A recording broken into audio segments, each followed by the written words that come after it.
So I'm going to be looking at the way different people in The Last of Us deal with stressful situations, and you can think about which personality type you most identify at the same time. There's gonna be a little tickle right here.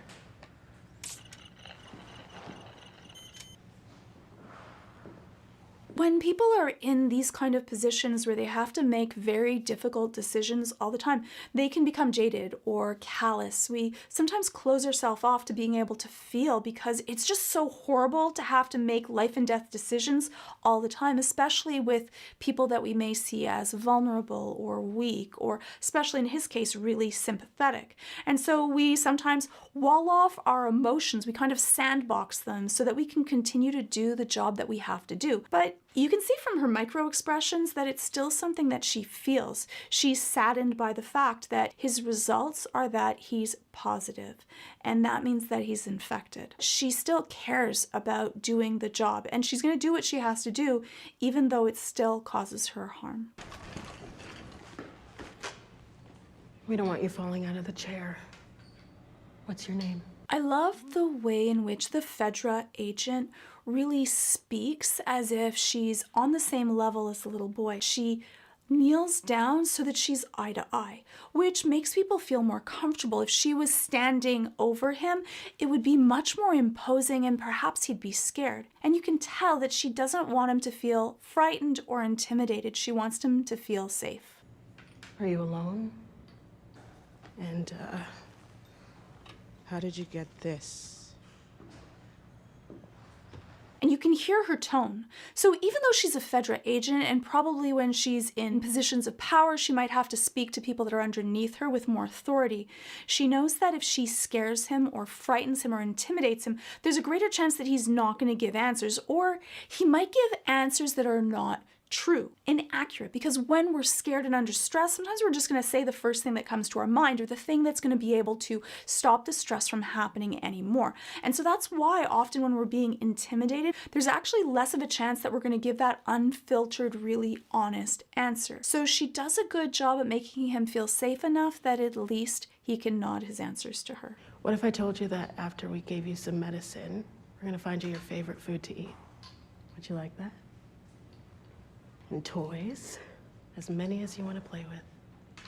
And all of these things, she doesn't actually have to do this. She could just have them inject him and then this is over with. But she actually cares that the way that he passes, he's happy and relaxed and feels comfortable. Probably one, so that it's not as traumatic for her, but it really seems like she cares that it's also he's in a good, happy place and that he's not stressed and upset before he has to go. So she lies to him, which a lot of people would be like, well, you know what, honesty is always the best case, but what would have that caused? The end result would just be someone that's really scared and upset, and no good would have come of it. And so she tries to make this as peaceful of an experience as possible. I think that for a lot of people, when they do these jobs that you have to sometimes do something that other people would say is abhorrent, you get a lot of flack from people like, how could you do this? This is so horrible. I wouldn't be able to do what you're doing. And it's easier for us emotionally to kind of put that distance of I could never, because then we don't have to wrangle with all of those thoughts of if I am placed in this position, what would I end up doing? This makes her own job a little bit more palatable. She handles this horrible, stressful situation in a really beautiful way, as beautiful as she can with the mandate that she has to carry out. You might even say that, you know what, she's just doing this because it makes her job easier and she's doing this as a calculated, cold, systematic kind of way. But that micro expression that she gave off, that little pained look that the answer was positive, actually shows that she had some feeling behind it. And she also wouldn't have to hold his hand. Why even make that form of contact with someone else? She wouldn't have to make that emotional connection that definitely also hurts her. You're safe.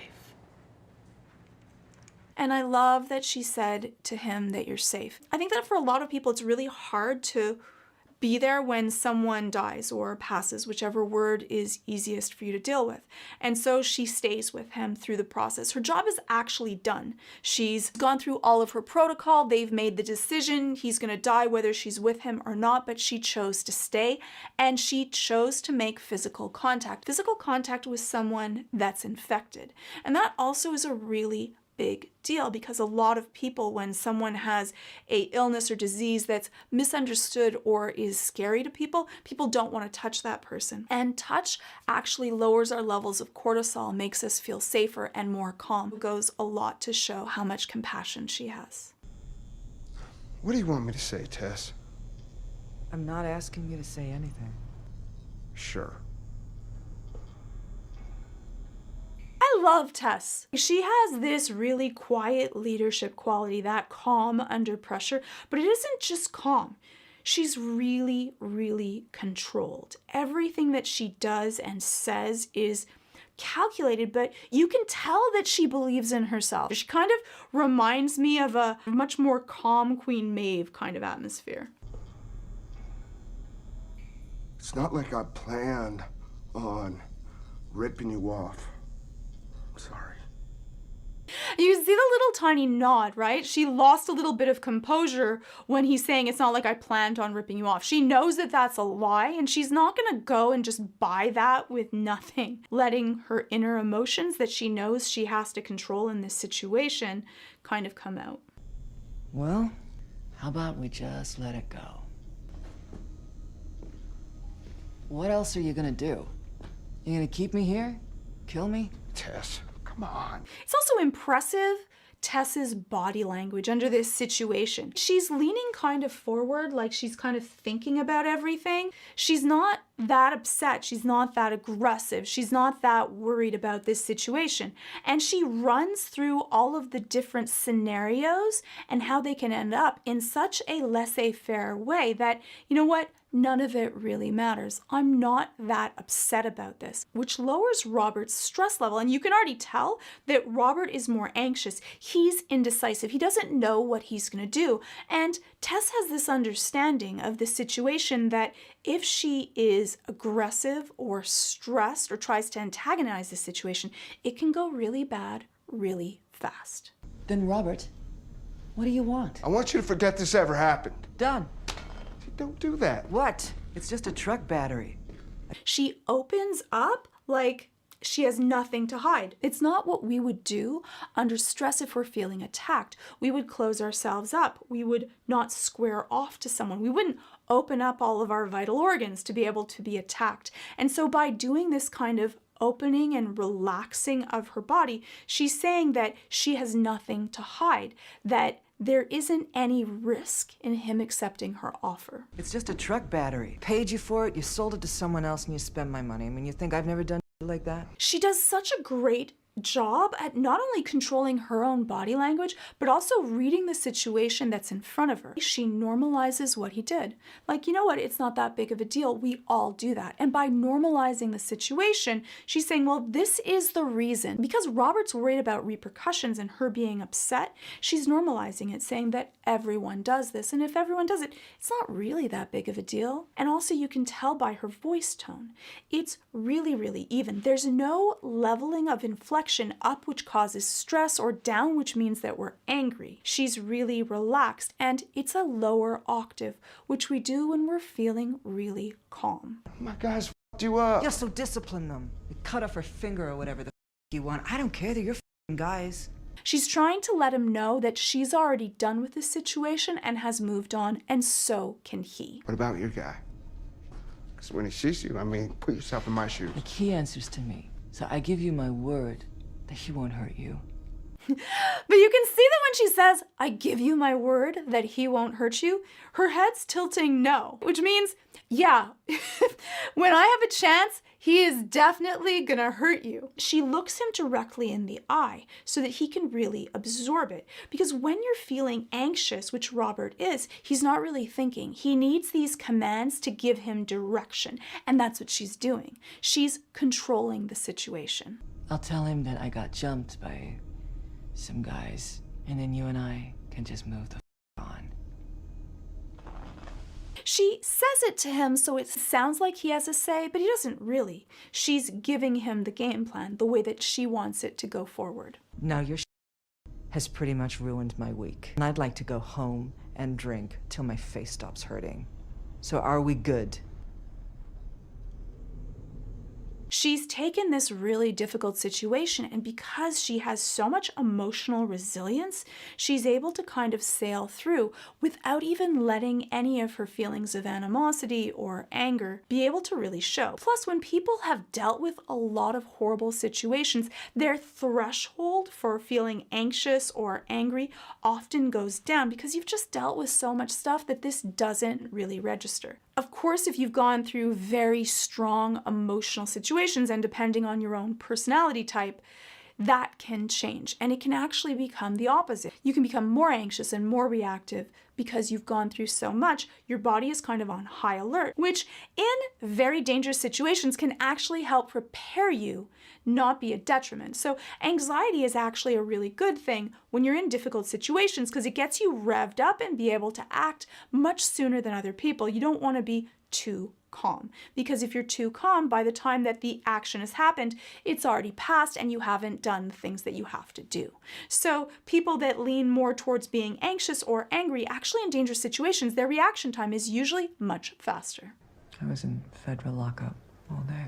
I need you to take a breath. What? Joe? What? Tess is so good at being able to read other people's body language, but also understanding that social dynamics of what is the interplay between people's emotions and their reactions to it. And she can tell that what she's going to say is going to make Joel really, really upset. Maybe so upset that he's not going to be able to control himself and do something horrible, do something that could endanger the both of them or endanger what they're trying to get done. She's talking to him in a really kind of calm but commanding way and asking him to breathe because what she's going to say is going to be something really big. The guys who jumped me were with Robert. He sold our battery to someone else. Nothing's lost. I need the battery, Tess. Truck's no good without one, and if I don't get to Tommy soon, he's gonna die out there. You can tell when someone's getting agitated because they start to have those cycling thoughts and his words are starting to get faster. He has to kind of walk it off because he can tell that that adrenaline needs to kind of burn through him. Listen, Robert is terrified of you. So you march out of here all Clint Eastwood, he's gonna get wind of it and skip. I need you to take a breath. Asking him to pause, to be able to think before he acts, works really well, actually. Even if you pause 10 seconds before you do an action, often we can stop really horrible things from happening. And that's why if you're feeling really upset or agitated, do not call, do not text, do not talk to someone, just wait. Because most emotional reactions only last 40 seconds. So if you allow yourself to pause, that adrenaline dump will slowly burn away. It's usually that cycling of thoughts that are going through your mind over and over again that then keep on feeding that anger or anxiety. So if you can control what your thoughts are, you can also help control your actions. Who'd he sell it to? Don't know. Well, where is he? Don't know. And she waits. I think that this is really hard for people to be able to wait, to be able to have someone else make sure that they're there. When someone's really angry or upset, they're kind of like deer in headlights. Like they're really angry and you can tell that they're not able to focus and pay attention to what you're saying. And so she waits until he comes back to her to be able to have more of a conversation. And now his voice is more calm and coherent. No, I promised Robert that you wouldn't hurt him. But I would very much like for you to hurt him. So let's go hunt that down. When you're being told what to do and you're feeling really upset and angry, having those clear commands helps us be able to get through really difficult situations.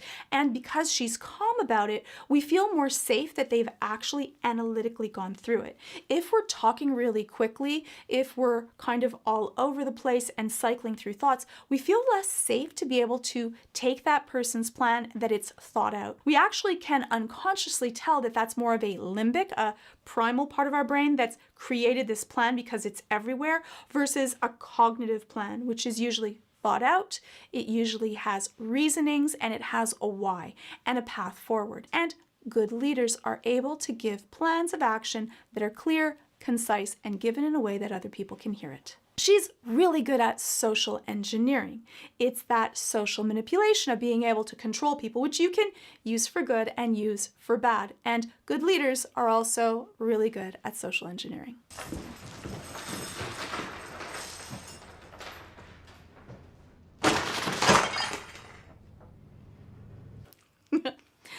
I love Ellie. She's younger. She doesn't have that need for emotional control. She doesn't even see the use of it. She has this obstinate rebelliousness of, you know what? I don't really need you. I don't even care. I'm going to kick this ahead of you. I don't care what you're going to do to me. Because she's younger, she hasn't really gotten that part of her brain to fully develop. It's developed, but just not fully developed. That prefrontal cortex that deals with consequences to actions that maybe if she upsets her captors, maybe they're going to do something worse to her. But also don't think that she really cares what they do to her and not. She's just so frustrated at being stuck and tied up.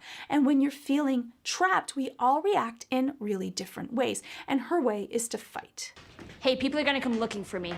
Let me out or you're gonna pay. I'm not supposed to be here!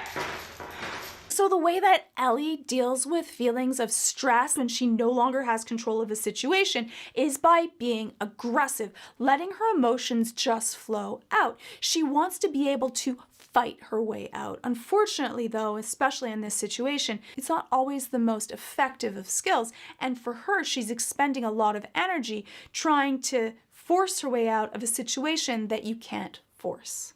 Whereas Tess kind of developed these skills of being able to assess a situation really quickly and be able to form alliances with people so that they actually want to help you.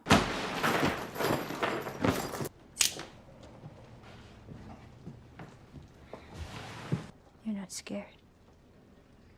I think that Marlene is a little bit of the Fedra agent, that warmth and that kind of, she leads in a very compassionate way, but very sure of herself, and a little bit of Tess's calculated understanding of social dynamics. Because when she sat down, she wasn't even keeping her eye on Ellie, which when you take your eyes and don't even look at someone, which works really well if you're dealing even with animals, we don't look at them. It's saying that we're not even worried about the fact that you might attack us. And for Ellie, she's just scrambled to be able to get her knife and open it up, which is clearly a threat. But Marlene is able to understand the fastest way to be able to gain her trust is to be able to show trust to her first.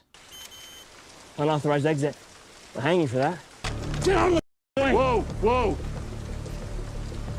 We can fix this! And Joel reacts.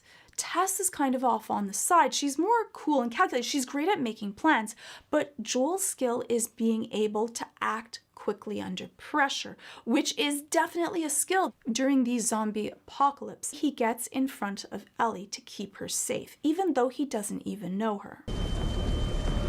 Move!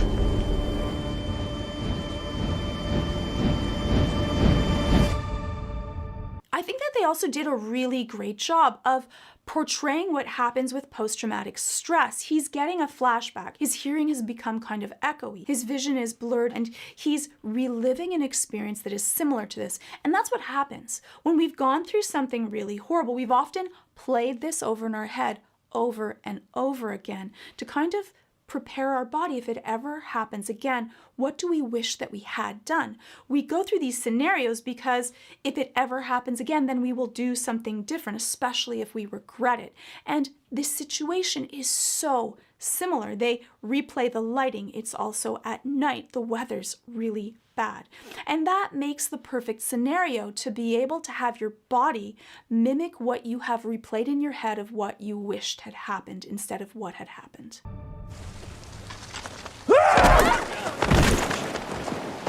And so for Joel, right away, he reacts because this is what he wished that he had done. And when we go through painful situations that have caused us this post-traumatic stress, they come back to us all the time. And so often we can end up reacting in a way that is much more explosive than you would have expected. Because for him, he's back with Sarah.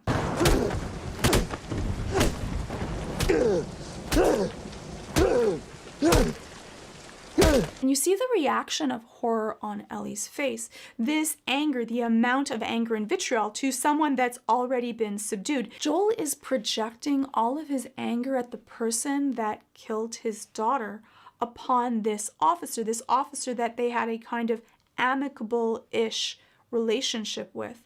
He's not even there in that time of space. He's making someone else pay the price for what happened to his daughter and the loss that he felt. We often do that when we're really angry and a situation is similar. We kind of supplant one situation on the other to be able to let out some of that anger and animosity that's been living inside of us for so long. It actually feels good to be able to pay something back.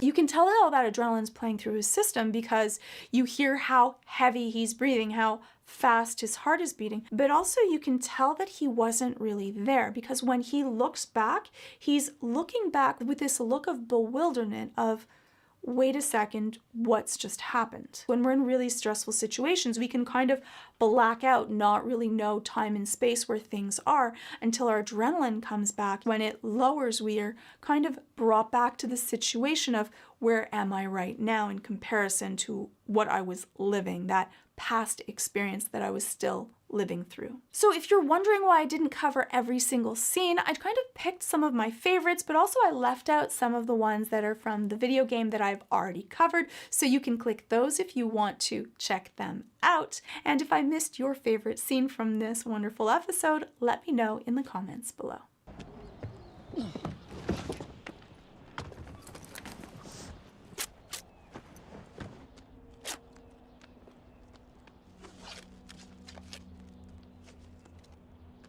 This is such a powerful scene, and if you haven't already watched this episode, you should watch this episode because it's going to contain spoilers. I'm not going to talk about anything that's the future of the TV show, so you can kind of follow along through the episodes. We know that Tess has been bitten, and that look she gives to Joel, that sweet look that says how she knows how much he cares for her and how hard this is going to be. She knows that she doesn't have long, and especially when you're in a very dire situation, when times are tough, we form bonds that are really strong. When you can trust no one, the people that you can trust, they become family for you. And that's who Tess and Joel are to each other. They're more than just partners. They've formed this family of trust that they can rely on each other. And because times are so tough and you can trust no one, those that you can are so much more precious. What about the kid? Maybe the first bite didn't take. But what about the second? I'd like you just take the good news. Can you do that? Like to think for once maybe we can actually win? And that's so heartbreaking, her talking about maybe for once we can actually win. He's giving all of these worry thoughts, but her cup is already full because she knows that she's bitten, and she also knows the timeline of she has hours left. With Joel adding that stress, she can't really handle it. And you might be wondering, why doesn't she let him know at this stage? She knows that if Joel found out, they may not get to the point. They would spend so much time spinning and worried that he won't be focused. And she needs to have him focused because Tess is a wonderful leader. She knows that they have to get to the next goal. She wants to make sure that her death matters. Just go and watch her.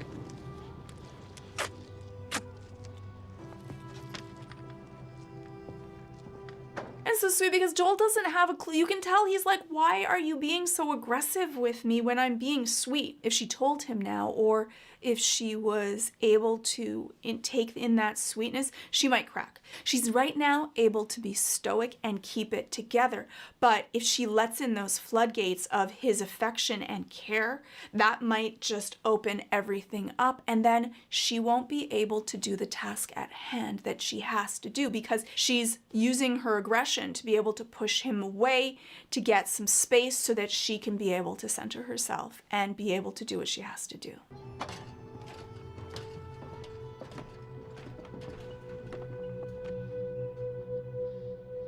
And she takes that time to kind of gather herself, her emotions.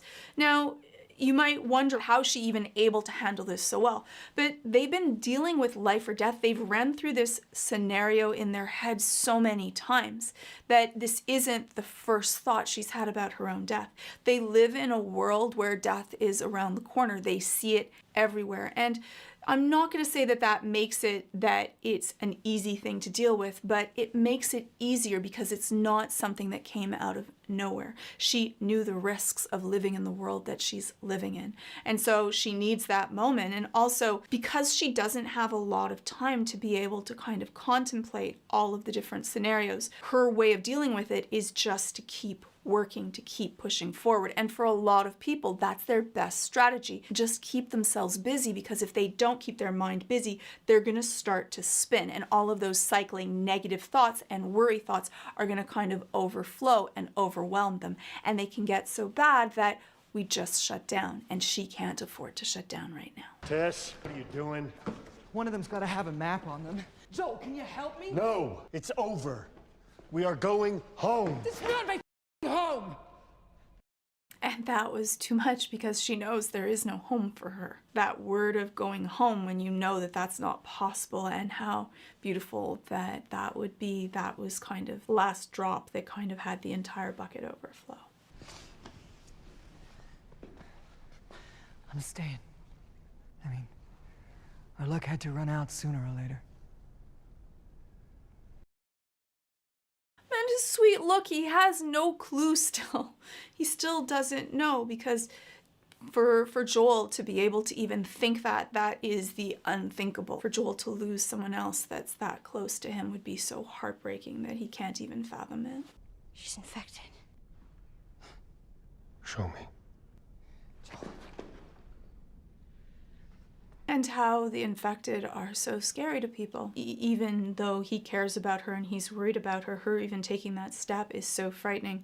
I think that that's a really striking example of what happens with fear, especially with something that we don't understand, which, you know, goes back to when people had the AIDS epidemic, with people being worried about being in contact and touching other people, and then that Fedra agent that was still able to touch that boy even though she knew that he was infected. That understanding really goes a long way to be able to build bridges, but when we don't understand something, it's often very scary for us.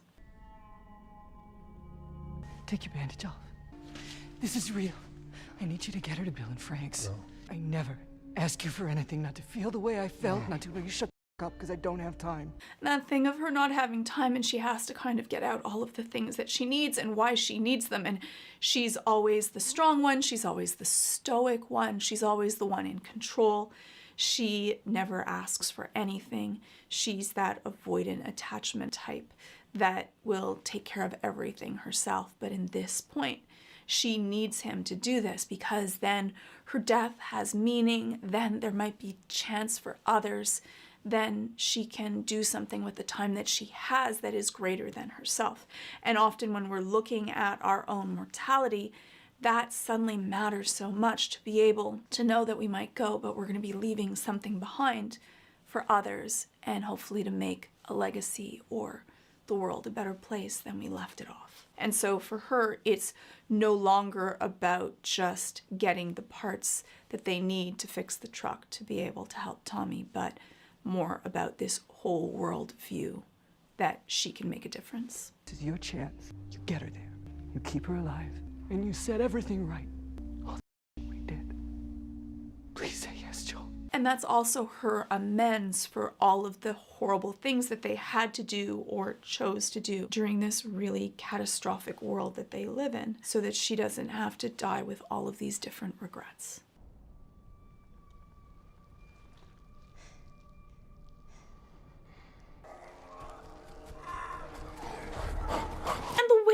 These infected speak to each other, and seeing all those little tendrils come up and kind of creep into the fingernails and into the hands of the others, for visuals on screen, that visceral feeling that I get every time I see them moving and the spores kind of reaching out makes me kind of get this creepy, crawly feeling with it. And I think it's a really effective way to show the fear that people would feel when you're not actually immersed in a game, rather we're watching it on screen. Just a side note, my thoughts on it.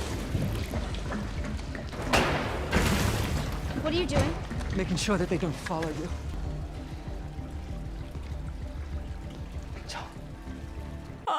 And you can tell Joel is starting to shut down, that this is overwhelming for him. This is too much. And Tess right away can see it in his face. Say who you can say.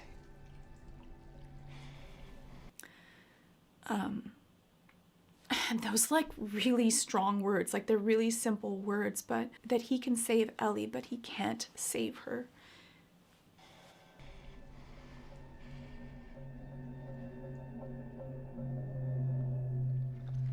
I love that scene. That is an amazing scene because you can see Joel when he's cycling. You can see his cheek kind of moving and that he still has all this adrenaline pumping through him and he's thinking too fast. And then you can just see when he's able to put everything that's spinning in his head and he just, boom, goes into action. I'm just gonna play it again because it is so cool to be able to watch that moment when you can tell.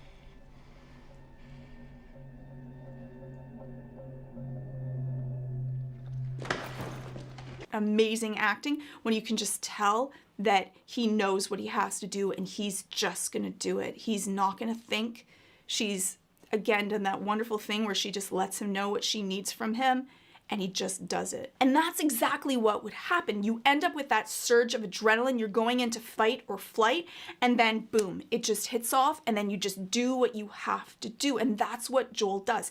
Under pressure, under stress, he can just act. He stops and he thinks too much, he spins. He needs to be able to shut down, he needs to be able to use substances in order to handle things. But in times of distress, when he has to act, he just does. No! We're not leaving her!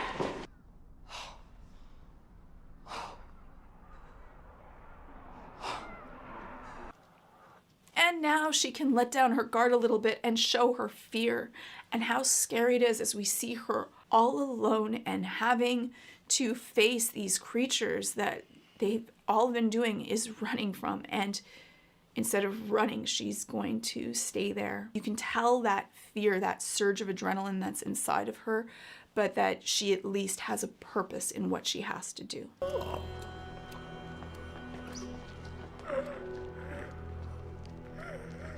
Stop it. Like, this was the most creepy of scenes. This creature like coming out at you. It's so invasive. It kind of felt like being assaulted at the same time as you're worried about dying, and then there's no other word. That's the psychological word, is just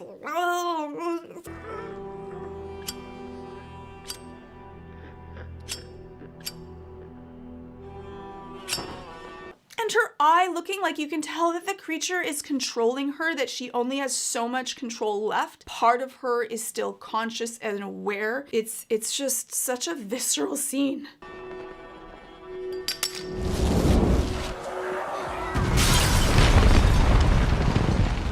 She did it. She was able to protect them. This was probably one of the most visceral scenes for me. Tess was my favorite character in the entire episode. Let me know what your thoughts were and the way that she handled herself in the comments below.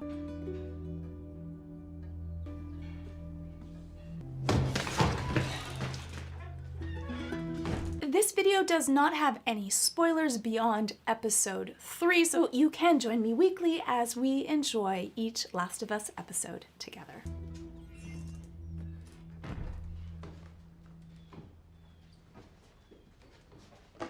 It was really interesting because when I was making this video, I was really sure after I saw the episode and cried my eyes out that I was going to kind of go about this one way, dealing with loss and how loss is really about having something to lose and how beautiful that is. It just didn't feel right to me because I don't think that's what this episode was really about. This episode wasn't about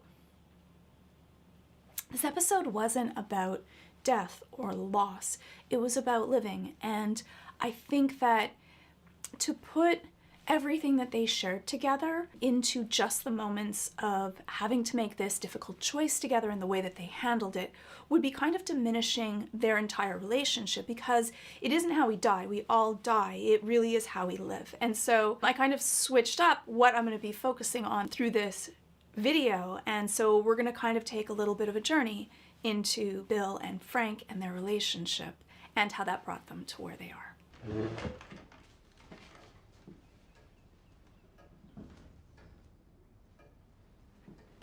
It's so interesting how Bill is this untrustworthy, like they're not sure about each other. And I think that that's really very honest about how it would be. You don't know people, and in the end, zombies are scary, but the people are the really scary thing. Zombies have a set of rules. They want to eat you. You know what to expect. But with people, we're so mercurial, and especially when resources are thin, you don't know what you can expect from people. And so that first set of meeting, the things that you do when you first meet someone, change our feelings. We are evaluating how much I can trust you, how much I like you, who are you as a person, constantly. And for Bill, being a survivalist, he already started off with, I'm not very trusting of people. And you can tell that Frank is on the opposite end of the spectrum. Not only is he trusting, but he wanted to go into Bill's house. Like, he kind of forced himself into Bill's house, which set off alarm bells for Bill, because he's like, you know what? His preset is, I don't trust people, people aren't safe. Whereas Frank, you can tell, had a completely different upbringing, where his sense of people and the world is that most people are good and safe, and I can have a meal in this person's house, even though he's pointing a gun at me because I'm hungry and he's probably an okay person. Are you armed?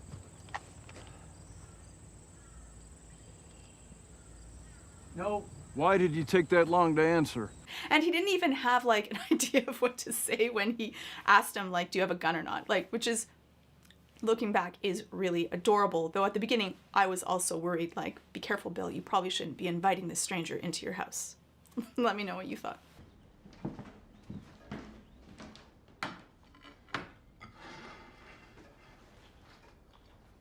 And he's so cute. You can see that look, that childhood delight of seeing this impeccably placed meal on the gold plates. This is something that Bill cares about. We can see what people care about depending on how much detail and effort they put into it. And I also love the way Bill turned the plate. It wasn't just that he plated it, but he plated it so that it would have a certain look, a certain feel to it. This was an experience on a plate that matters which way someone is looking at it. Is it antique?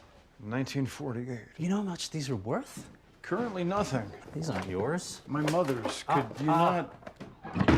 This is you. And the way that people deal with other people's items and what's safe to them. For Bill, being very closed off, not trusting of people, creating this entire compound to keep him safe, to keep other people out. And here he's not only let someone into his world, but this person is suddenly rummaging into his belongings. With hopeless abandon, just trying to find treasure, he sees the excitement and joy in this.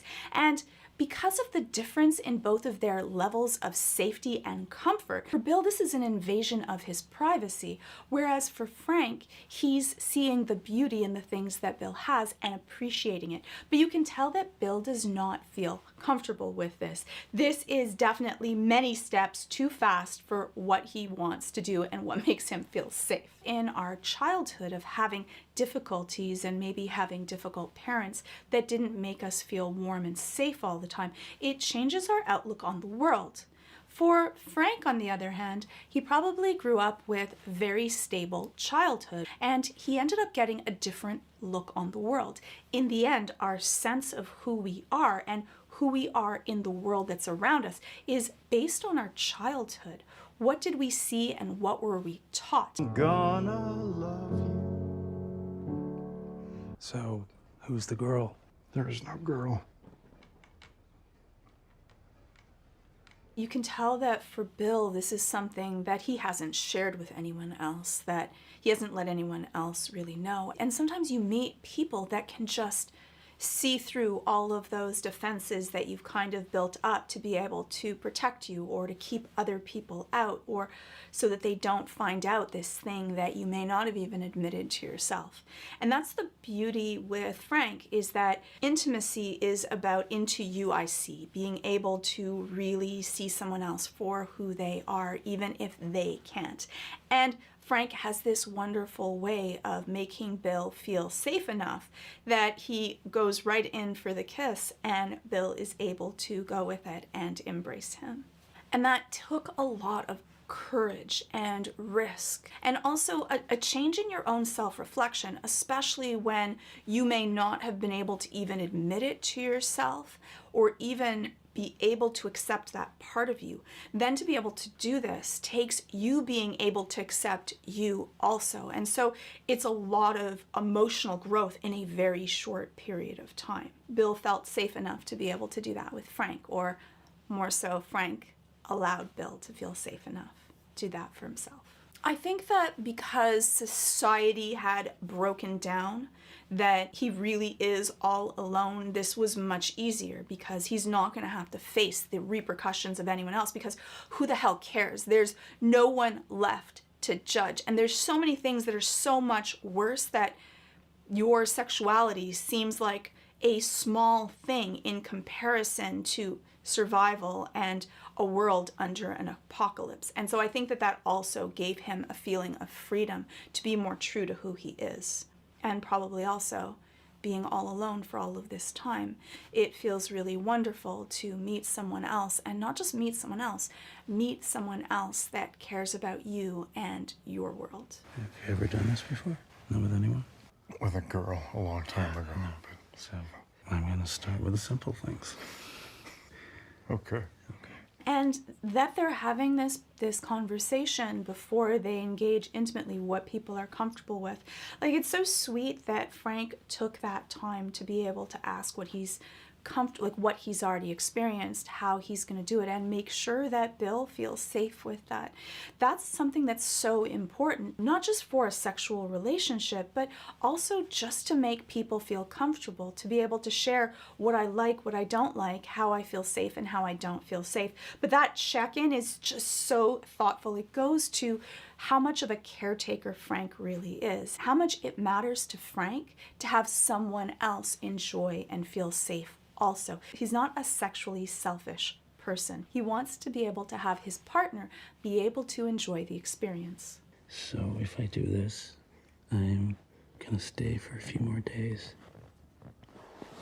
And he also shares, though, what he expects before they engage sexually, so that Bill also can be able to have consent, to be able to say yes or no. Do I feel comfortable with this or do I not? And so that no one after they have sex feels uncomfortable, or that they've been slighted, or that they expected something that they didn't get. Oh, you! Come on! Hey, would you stop? Do I ask for things? Ever? And I love that the next scene after he says, I'm going to stay for a few more days, it's like 3 years later. That's so beautiful that, like, yes, this worked out, and neither of them wanted to leave the other afterwards.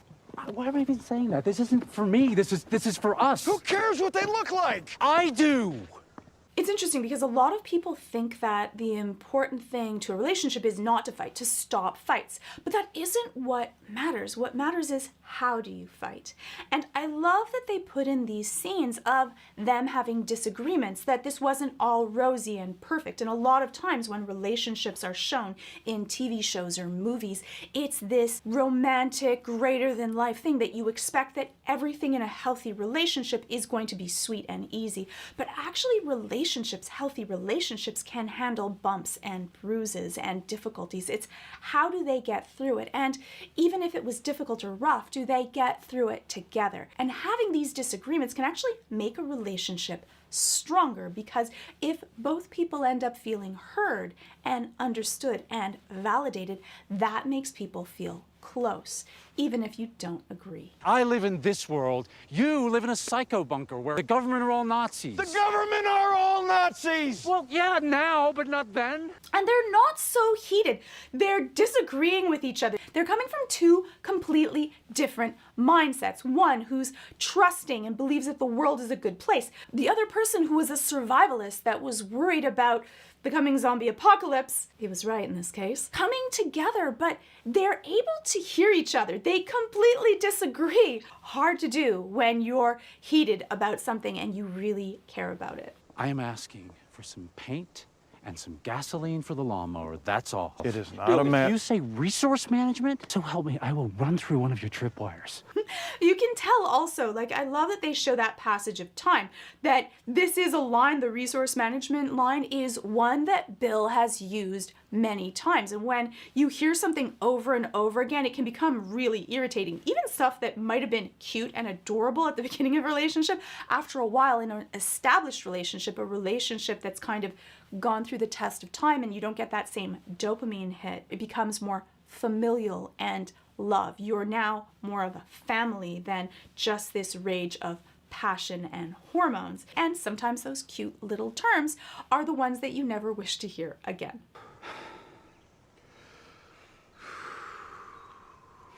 Okay. But I love that they're both doing their breathing. They're both trying to calm down so that they're not so limbic and upset that they're not able to hear what the other person says. And sometimes you do need to just take a pause, reset yourself, and remember that we're both in this boat together. And we need to remember that we're not against each other, but for one another, even if we disagree. Just tell me why. Paying attention to things. It's how we show love. This is my street too. Just let me love it the way I want to. And that is Frank showing his love language. His love language is in those little tiny details, in things that are more aesthetic. He cares about the way things are presented and shown, and that care shows that care to himself. Whereas Bill, being more of a survivalist, if the looks of something, if they don't actually serve a purpose, they don't really matter. They're just a waste of resources. Though they feel completely different about their love languages, I love that Bill is able to see Frank's, even though he disagrees with it. That growth, that ability for Bill to be able to take a few steps into Frank's world and allow him to have love expressed the way that Frank feels it is really healthy for their relationship. And Bill has that aesthetic for certain things, the things that matter to him, such as the presentation of food, or even the way that he keeps his guns on the gun rack. It's really very beautiful and well organized. But for both of those things, he sees a purpose in it. He doesn't really understand Frank's purpose, and that's okay. We don't all look at the world the same way, and that's the beauty of all of our differences, that sometimes you need to appreciate that someone may see something as important that you don't, and vice versa. I think that that's one of the things that drew Frank to Bill when he presented the food so beautifully plated, and even the setup of the table, the care, the meticulousness to that. I think that that was one of the things that kind of drew him in, and also that love of music. It mattered to him. And I think that in that way, Bill was able to speak Frank's love language. Are we hosting formal garden parties now? No, but we are going to have friends. We will never have friends. I've actually been talking to a nice woman on the radio. You what? It just goes so strongly to, like, a little bit to Frank's naivete about people, because Bill's like built up this entire like area with like fences and like machine guns and things that explode to keep everyone out, and Frank's been like chatting away with this sweet lady. And I can just see like for Bill, like something almost popped in his head, like, why in the world would you do this? You just endangered us. Like, luckily Tess and Joel actually are nice people, though Tess said she wasn't. They actually are, and they have a code. But yeah, it could have went completely sideways. This really is just, it's amazing. Right? Mm-hmm. Can you not, please? And the scene after, them sitting down at the table, and like how he feels about it, how grumpy he is the entire time that this has been forced on him. but he still does it because he loves Frank that much. It's so beautiful, but I can completely get where Bill is like completely irate about this. Well, can I just say, gun aside, which I get, by the way, how nice this is to have a civilized meal in such a beautiful place. And then you see them sitting opposite each other, right? There's Frank and Tess, who are like that more, at this point at least, more warm and kind of fuzzy and caring. And then we have Bill and Joel that are kind of like this grumpy, I'm not gonna trust anyone. Like they kind of bond over their grumpiness, that they're both kind of gruff and untrusting of the world. I got something to show you. What? What? It's okay. Ready? Yes.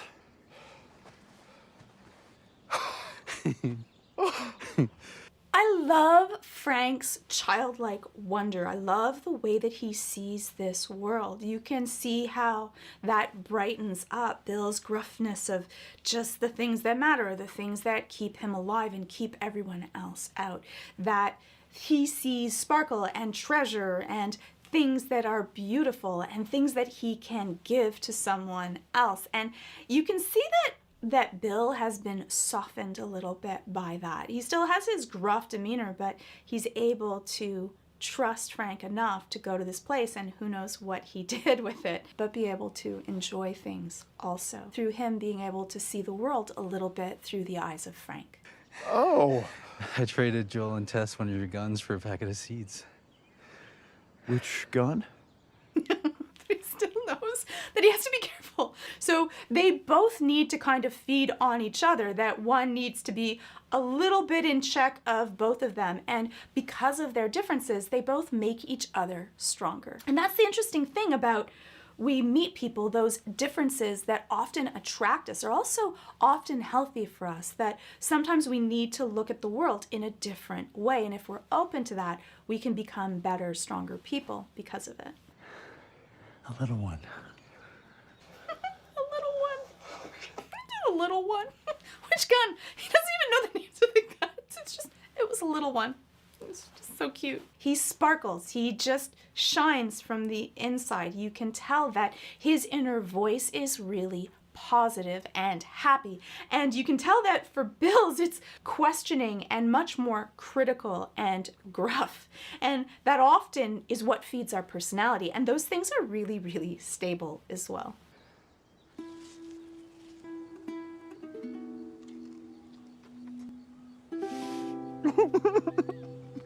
When you don't have access to just everything, things become really precious to you. And what's precious to you really depends on your own mindset. You're able to appreciate things that you might not have appreciated as much before. I think that for a lot of us, when we've gone through loss or difficulty, there's often little tiny things that we might have overlooked because we were way too busy getting caught in the rat race or doing so many things that we appreciate so much more. And I love that when they take this simple strawberry, which really do look juicy and delicious, but they smell it and they're able to taste it. Often when we talk about mindfulness, being able to be right in that moment that you are, that you're able to exist right now in this time and space, not in the regrets of the past, not in the fears of the future, which is, I think, a lot of where Bill existed. That right now when they're sharing this moment, they're able to take in all of their senses, the sight, the smell, the feel, the taste of the strawberry, and that they're able to experience that joy together. And those moments are so precious and bonding. And so that's why I wanted to share it, because I just thought it was so beautiful. And I love that Bill's really giggling. Like, here we have him doing this cute little boyish giggle. How often do we even get to see Bill do this? This is what Frank brings to him. And it's so cute that he doesn't have to have always this gruff pretense, that he can just kind of giggle and enjoy like a child. And that childlike wonder is so precious and special. And those moments are also so very healthy for us because we get this release of dopamine, which makes us feel motivated, and serotonin that makes us feel safe and happy. I'm sorry. For what? Getting older faster than you. I was never afraid before you showed up. And I think that that's really true because, and I think that that's why we sometimes push people away, because when you care about someone, then there's something to lose. something that you want to protect. And for Bill, he wasn't scared before because it didn't really matter to him whether he lived or died. He was just going to do the best that he could with the resources at the time. But now he cares so much about protecting someone that matters. Hold your hand there. Leave the gas on! I made a list for you. Tell me about the list. Call Joel. Uh-huh. You can't be here alone. And the beautiful thing with that scene is that, you know, he's been preparing things for in case he passes away to make sure that Frank's gonna be all right, and that he wants to make sure that he's safe, and so much so that, you know, he doesn't want him to be alone. He wants to make sure that he calls Joel so that Joel will keep him safe. He knows that Frank is way too trusting and too naive, and that he might need someone to keep him safe. And I think that we often don't worry about ourselves, but those that we care about, and what are they gonna do without us? You're here. No. And it's really smart for Frank that Frank is trying to keep him talking, keep him conscious so that he's with him, because he doesn't want him to lose consciousness while he's going through this. I don't want you falling asleep in the chair. I won't. You will. Back in I bed. promise you I'm gonna stay up. Why? Because this is my last day. What if we find a doctor? What if someone shows up who can... I've made up my mind. I'm not going to go into the entire ethical debate of Frank's decision. If you have any thoughts and comments, you can definitely place them in the comments below. But more of that emotional journey that they both have to go through together to get there. If someone that you care about or you yourself are feeling really suicidal or thinking about the end, there is hope, there is treatment, there are people that care, so please reach out to someone, and I'm going to put a whole bunch of links in the description below. And in this case, this is a very specific scenario in a very specific world. Bill. Bill. Mm-hmm. And you see the way that Bill is sitting? He's sitting like a little boy, like he has, like there's nothing that he can do. He knows that he's not about to change his mind, and so he's kind of just shut down and gone back to that boyish part where he's kind of curled up and looking around, looking for hope or a change or something that might make this outcome different than what it's going to be. Frank, seeing that and seeing the pain that he's causing on Bill, you know, really wants to reach over to him and be able to soothe him in the ways that he can. I'm not going to give you the every day was a wonderful gift from God speech. I've had a lot of bad days. I've had bad days with you, too. But I've had more good days with you than with anyone else. That's the beauty, that they don't kind of sugarcoat it and make it into something that's, you know, not real and magical, that they've gone through trials and troubles, and yet it was still wonderful and they still got to enjoy it. And I love that honesty. I think that that really helped me empathize with these characters because they're so real and rough and still have these situations where they're not going to handle everything properly, and that that's okay. They still love each other through all of it. And that's really beautiful.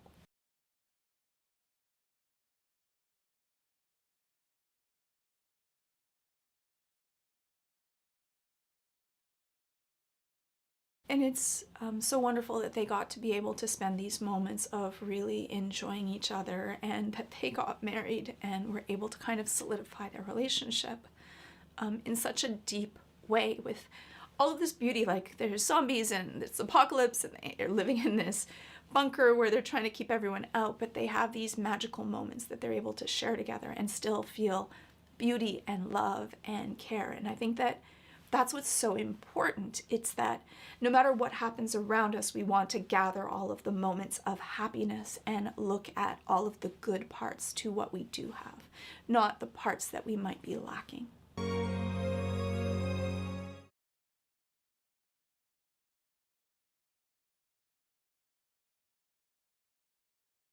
And I love that he shared the same thing that moment when they first met. He cooked the same meal, he turned the dish the same way, and he's serving the exact same wine. That beautiful circular moment of their lives, that it's the way that it started and it's the way that it's going to end. And I think that those moments are really kind of special, that he remembered it and he paid attention to make sure that he was going to have a really beautiful last day. In this way, they're both speaking that love language of, you know, see you and that I see the things that are special to you. And so I want to share those with you.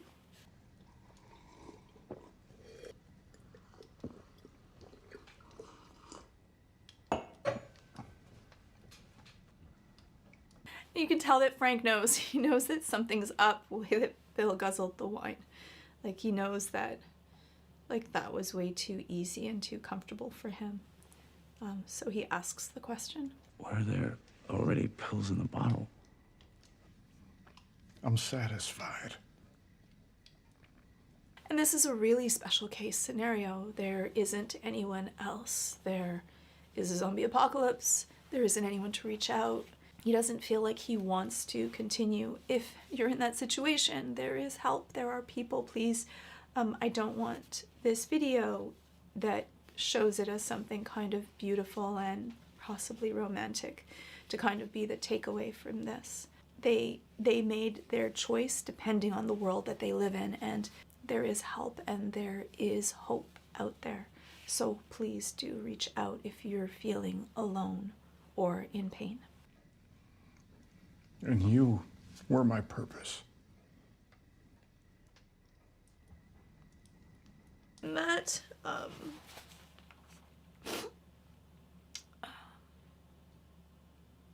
like, it's so sweet that, like Bill started out with his purpose being just to survive, and that his purpose ended up being to live this beautiful life for and with Frank, and that they shared these beautiful moments even though the world around them is filled with zombies and guns and shooting. And I really think that that's the takeaway, and that's why I changed my thought of this being a video that's just about, I'm sorry if you can't understand me, that this being a video just about loss to really being a video that celebrates, this being a video that celebrates love and sharing, that this ends up being a video about love and sharing and how we lived. And I think that that's really important, to do the best with what you have and be able to appreciate the things that you have around you. And that's what I think this episode really was about. So hopefully you enjoyed this video. It was a really rough, beautiful, amazing episode for me. Let me know what your thoughts are in the comments below, and we will be going through this weekly, so hopefully we can enjoy more episodes of The Last of Us together. This is your fault then. It doesn't matter how much you push the envelope, it'll still be stationary. No pun intended. What I love about this scene is that, like, she's so proud of herself for this horrible joke. You can tell that Joel's just, like, kind of compiling the information, like, what is happening here? Why am I subjected to this? I don't even understand this. He's lived so much in this apocalyptic world where everything was kind of about survival that this kind of silly frivolity from a 14-year-old girl, he doesn't really get, but there's, like, kind of something there with it. Volume 2 by Will Livingston. Volume 2. Look, you get it? 2, like T-O-O. He's slightly disappointed. What did the mermaid wear to her math class? An algebra.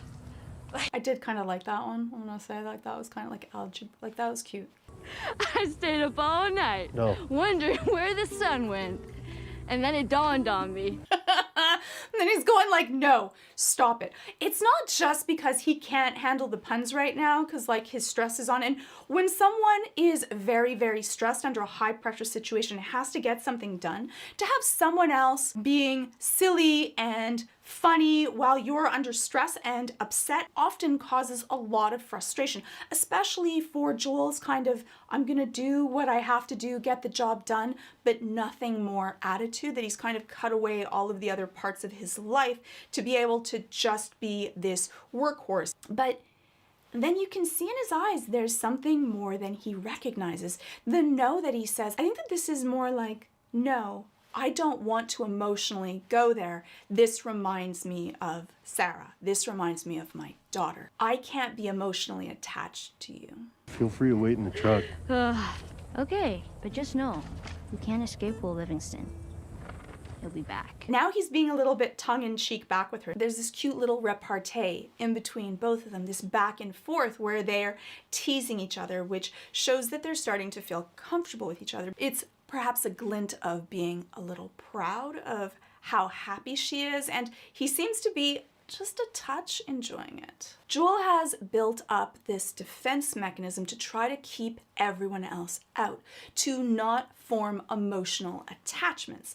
I think that that's what Tess was telling him when she said, I didn't ask you to feel the way I felt. Even though you could tell they had a really close relationship, it kind of insinuated that he didn't let her fully in. And I think that he doesn't want to let Ellie in either, because in this world that means that the more that he cares about her, then he has something to lose, just like what happened with Frank and Bill. He's been scared, terrified, and actually lost someone that means more than anything else in the world to him. And so having to do that again would be such a painful experience that he doesn't want to become emotionally attached, and is doing everything in his power to try to push her away, though she was kind of remarkably cute and charming in these moments. And sassy, which I think also are similar traits to kind of a relationship he had with Sarah. And it's kind of interesting. You might want to take a look at my video with Joel and Ellie on the video game, which has a similar scene where she's using the puns as a way to kind of break down his defenses, and that's what started to kind of let them both bond together. It's light on the reading, but it has some interesting pictures. Oh, no. Put that back. That's not for kids. I love the acting where like she sees something, it's like too much, where she kind of like grimaces and like pulls away, which is the natural body language when it happens when we see something that we have an adverse reaction to. We're gonna make kind of a distasteful look in our face, and we'll want to create some distance. Not the most pleasant of visuals for her right now. It's a little bit shocking. Why are all these pages stuck together? I'm just with you. But then you can see that mischievous grin where she's like, I'm gonna get one on him. This is gonna be fun. And I love this side of Ellie, that she's gonna try to poke at the bear as often as she can in this cute way. He's doing the parent thing. He's saying how this is not appropriate for her. If he doesn't have any care for her, why should any of this matter? So already he's taking up a parental role, even if he doesn't mean to.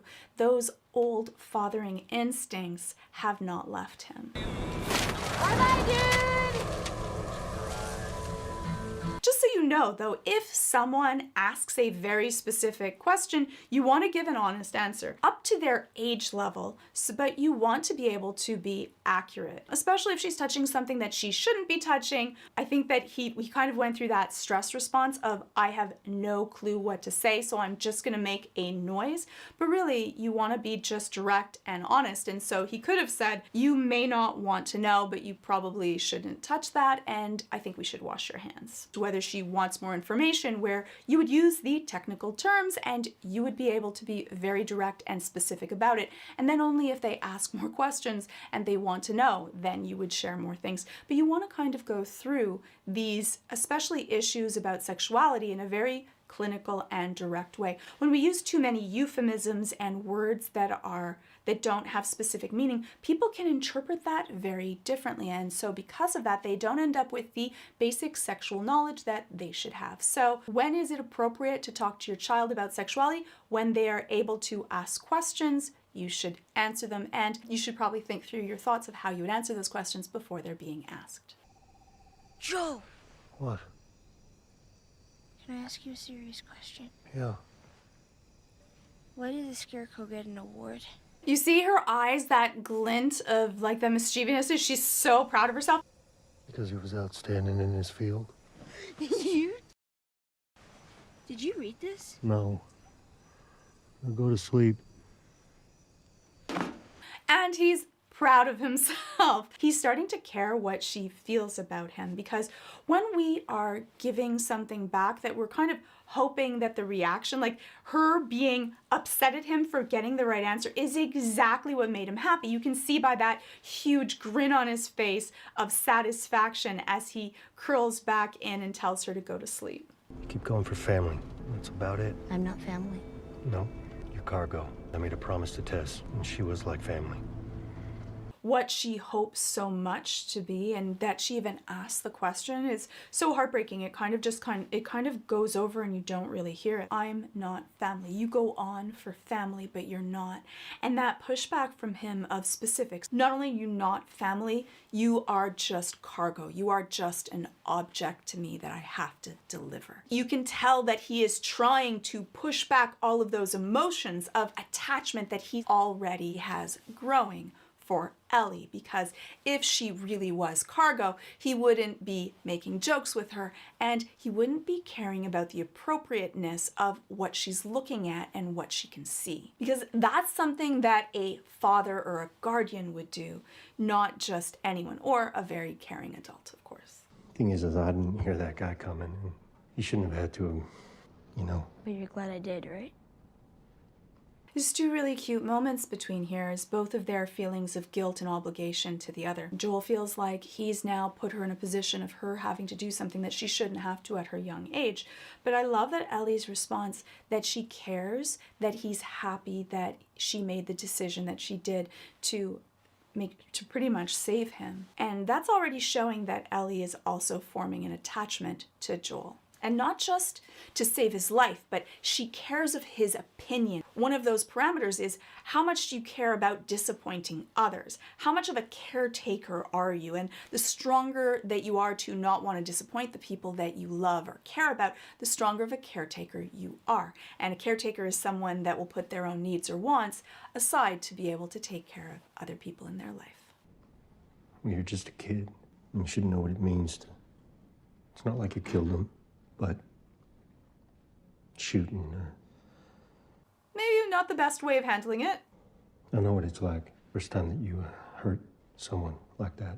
If you, well, I'm not good at this. Yeah, you really aren't. No, he really isn't very good at it, but he tried. And that's the one thing that matters more than being good at it or not. He could have just avoided this subject completely, which is what he usually does, but because he's starting to feel that parental role, he feels like he needs to be able to do a little bit of a decompression moment for what happened and gauge how Ellie is doing and how she's feeling. What I would have suggested to Joel is to really just ask her. Often when we're parents, we're trying to impart knowledge and tell people things and tell them how they should feel and how they should deal with it, and that we get it as well.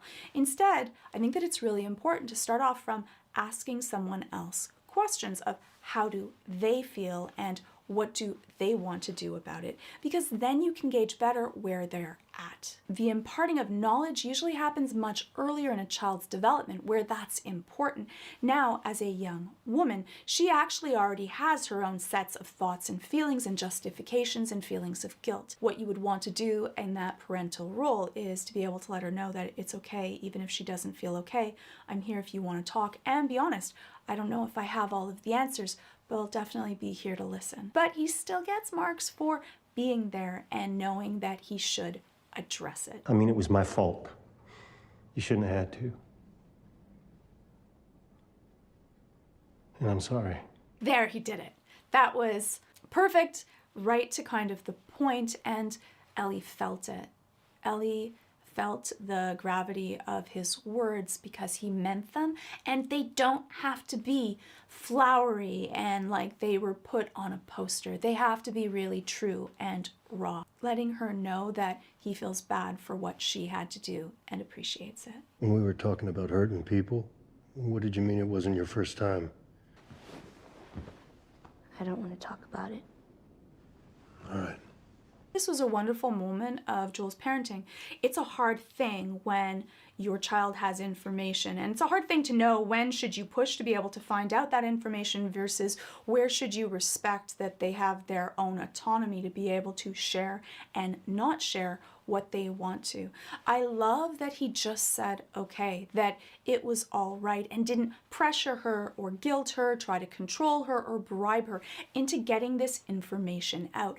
It goes a lot towards their feelings of trust with one another, because also when Joel stated that he didn't want to share a certain amount of information, she respected that as well. And so that shows that they also have a wonderful partnership, that it's more than just I'm the boss and you have to do everything I say.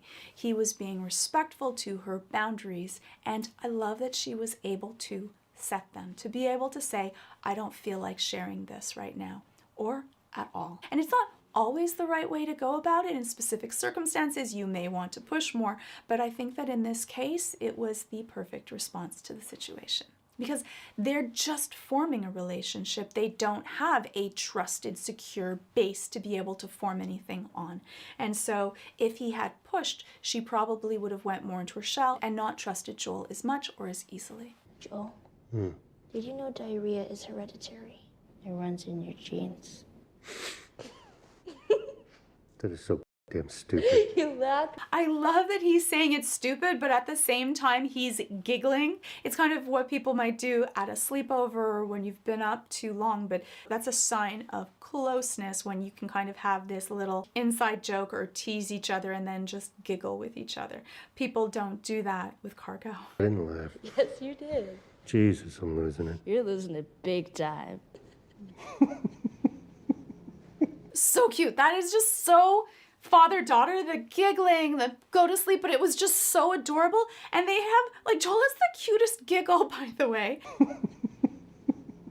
I loved that moment. I think that that was that kind of that last grip of like attaching to each other. I think that that was the sign. That was the moment where they really did become father and daughter. Is he scared? Yeah. Well, he saw a lot. Nothing I can do about that now. He's scared because you're scared.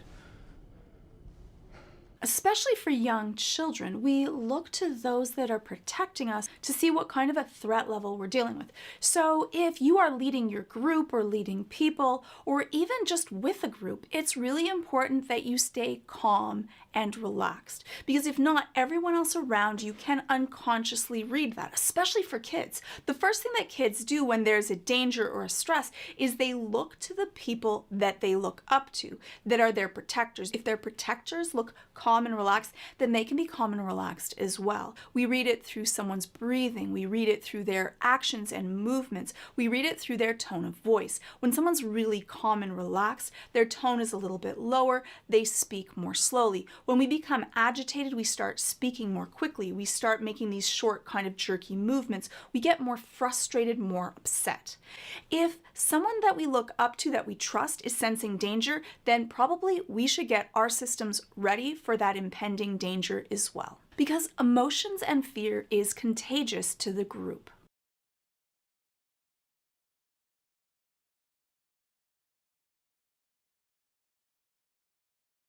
It's important to make sure that Sam feels calm. And you might wonder, well, why should Sam be calm? Maybe it would be better for his system to be prepared for danger.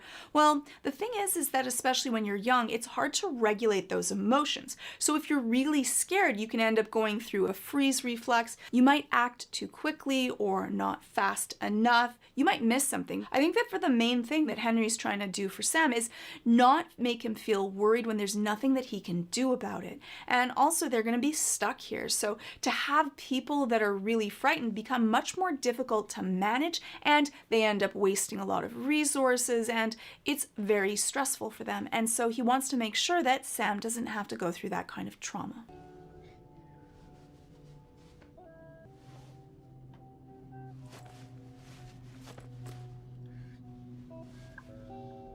And when Henry says, like, do you see my face? Do I look scared? Sam's not really buying it. Why? Because he just saw Henry act in ways that he was kind of scared.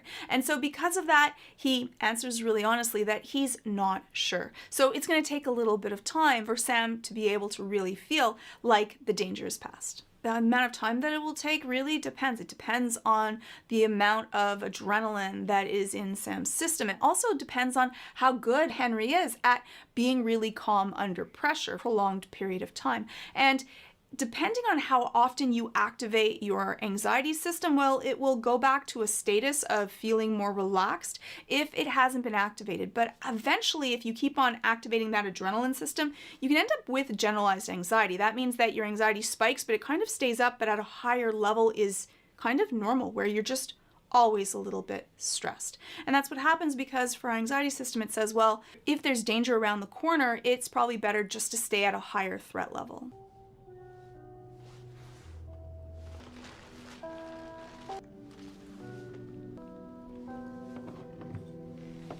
And then Henry gives Sam something to do. The reason for that is that it's really important, and this also happens often in the military or in survival situations. You don't want people to go through these cycling anxiety thoughts. Why? Because whatever you're doing at any moment, you're getting better at it, whatever that might be. So if Sam is spending all of this free time just worrying, he's gonna get better at worrying. He's going to get better at being scared. And as you start to cycle, the cycling thoughts become faster and faster. Giving people something to do to focus on that isn't the anxiety or the fear can be really helpful to be able to diffuse the anger or the anxiety and focus on something else, especially something where you're creating something that didn't exist before. That can make you feel really proud, give you some dopamine, and it also passes the time because they're going to be spending a lot of time here. When you don't have a lot of things around you to do, time can pass really slowly, especially when you're stressed.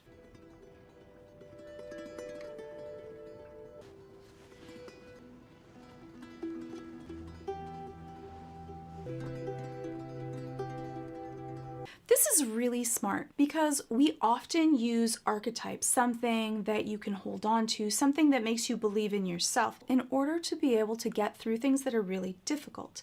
What you think of yourself, who you think you are, what you're going to be able to be capable of will greatly reduce or increase your chances of feeling anxious or empowered. We often use visualization techniques of, walking through the fire, being a superhero, being strong. I'm going to be able to handle this. This won't break me, these inner mantras. But if they go along with a visualization that you already believe in, that part of your identity still holds onto, they can be immensely powerful. If our brain believes that we're going to be able to handle anything, then it doesn't need to send us all that adrenaline.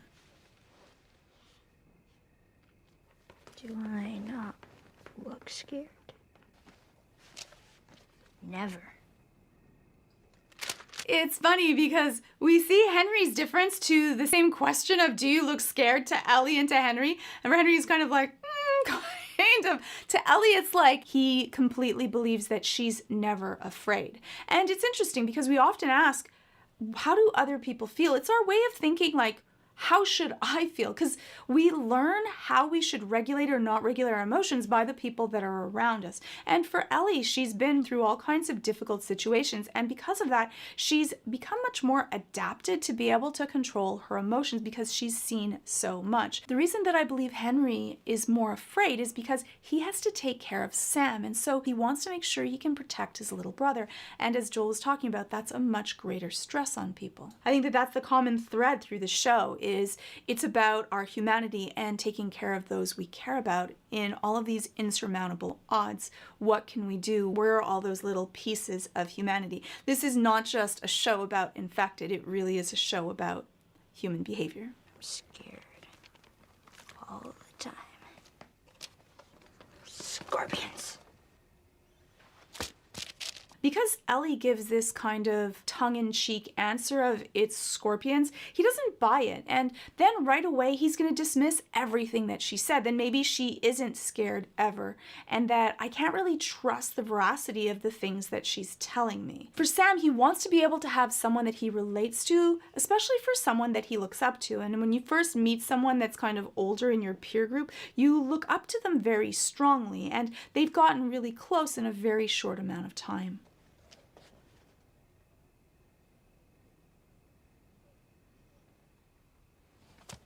And you can tell that for Ellie, her fear of being alone, being abandoned, is really genuine. She doesn't give this flippant answer. She gives this very direct, solemn face. You can understand, especially for someone that's already lost people and that there's so much risk of death, that thought of being alone, especially when you're young, could be really frightening. It's one of the main fears that people actually go through is that fear of being alone or abandoned or rejected.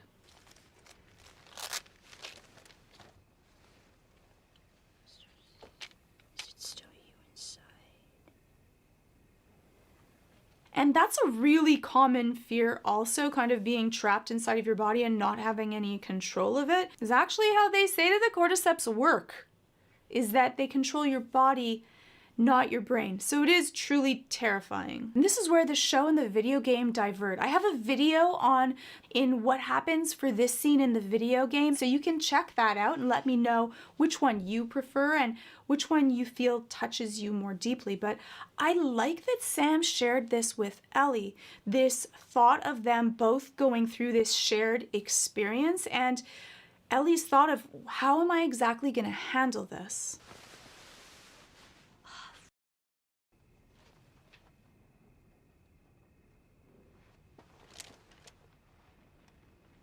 For Ellie, you can tell that she made that decision. Should I tell everyone? And then they're going to be really upset.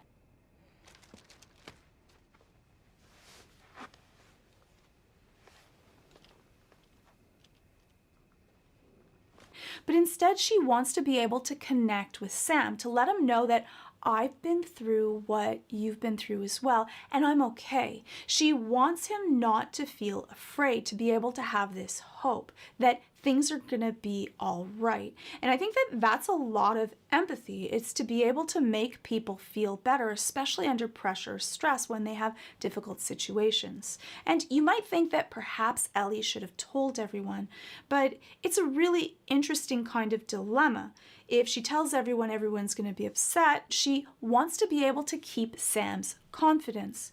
Now, just aside, if anyone shares with you something that is really serious and they say, don't ever tell anyone, there is a point where you have to break that confidence. That's when they're in imminent threat or harm. You have to break the confidence of the people that you care about, and you may lose this friendship, but in order to save their life, that is a fair bargain. Plus, you also have to think about your own feelings of remorse or guilt if something horrible happens to your friend. So yes, it's a horrible answer, and sometimes someone shares with us something that we don't really wish to know, but you want to make sure that at that point, you have to share it with someone else to keep them safe. My blood is medicine.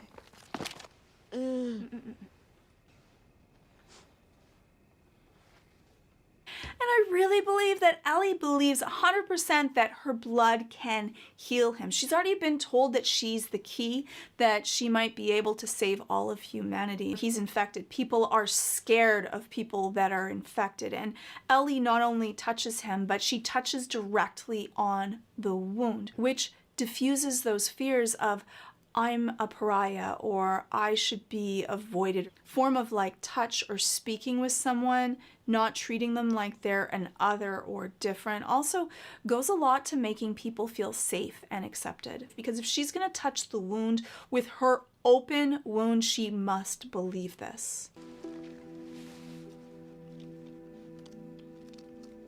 I promise. Promise. And that want not to be alone when you're feeling scared or worried. A lot of people want to be able to have that company so they don't feel alone. Other people, by the way, may want to be alone, and so you want to be able to respect someone's wishes. Just because you may want something differently, it doesn't mean that they will. But Sam very directly was able to share what he wanted, and it was nice that Ellie was able to hear it and be able to stay there.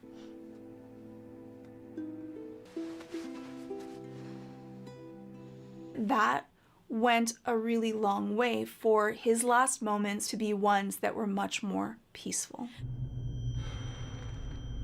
Joel, are you okay? Joel? Shut up. They do a wonderful job of showing what it's like to go through a panic attack. When you end up with that rush of adrenaline, when your body's going into fight or flight, often you get this tunnel vision. Everything seems muted as your body goes into this fight for survival. Dying? I'm okay. I'm fine. No, but are you? Because it's because you're so busy just trying to survive, you need to shut everything else out. It's overwhelming. And then that sound, yes, you end up with this rush of blood, and often your vision and your sound, everything that happens in your head is kind of becomes tunnel visioned when all you're focusing on is just taking that next step. Your body really does believe that it's in a life or death decision. And in this case, it's not actually during the event. This is after the event. And for panic attacks, that usually is what it is, because if not, it would just be your body getting into a call of action. When we're fighting something, we don't consider that a panic attack, we consider that survival. After, when we're thinking about the gravity of the situation or all the things that we've been through, that can often cause our fail-safe of there's danger, I'm gonna send a rush of adrenaline. Because just a reminder that you're dead, I'm Fine. Okay. Just the cold air all of a sudden. And you have to think about all the things that Joel has just been through in such a short amount of time. That gives him also some post-traumatic stress. He's been through the death of Tess, the death of Henry, the death of Sam, and the gravity of the situation of having to keep someone else alive who reminds him of his daughter, who he also could not keep alive. And though you would say, you know what, it's not his fault in any of these cases, you can only do the best that you can. For Joel, he's that personality that carries everything on his shoulders. All right, so let's go and find Tommy and the fireflies.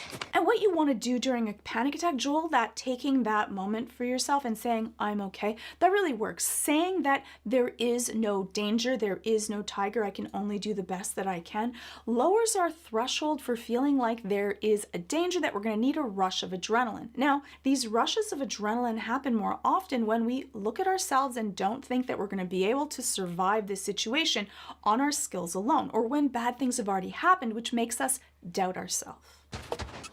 All we have to do is cross the river of death. How is Joel dealing with these panic attacks? Well, we've seen before that he's dealt with his anxiety or stress by medicating through alcohol or through drugs. Here, he's kind of on his own, so he hasn't learned a ton of skills at being able to really understand what are his internal thoughts. I would not say that Joel is a person that's really in touch with his emotions and feels comfortable to be able to share these deep emotions with other people. And so because of that holding everything in, when it all kind of comes out, it often comes out as anger or anxiety. You've been near infected? Now her.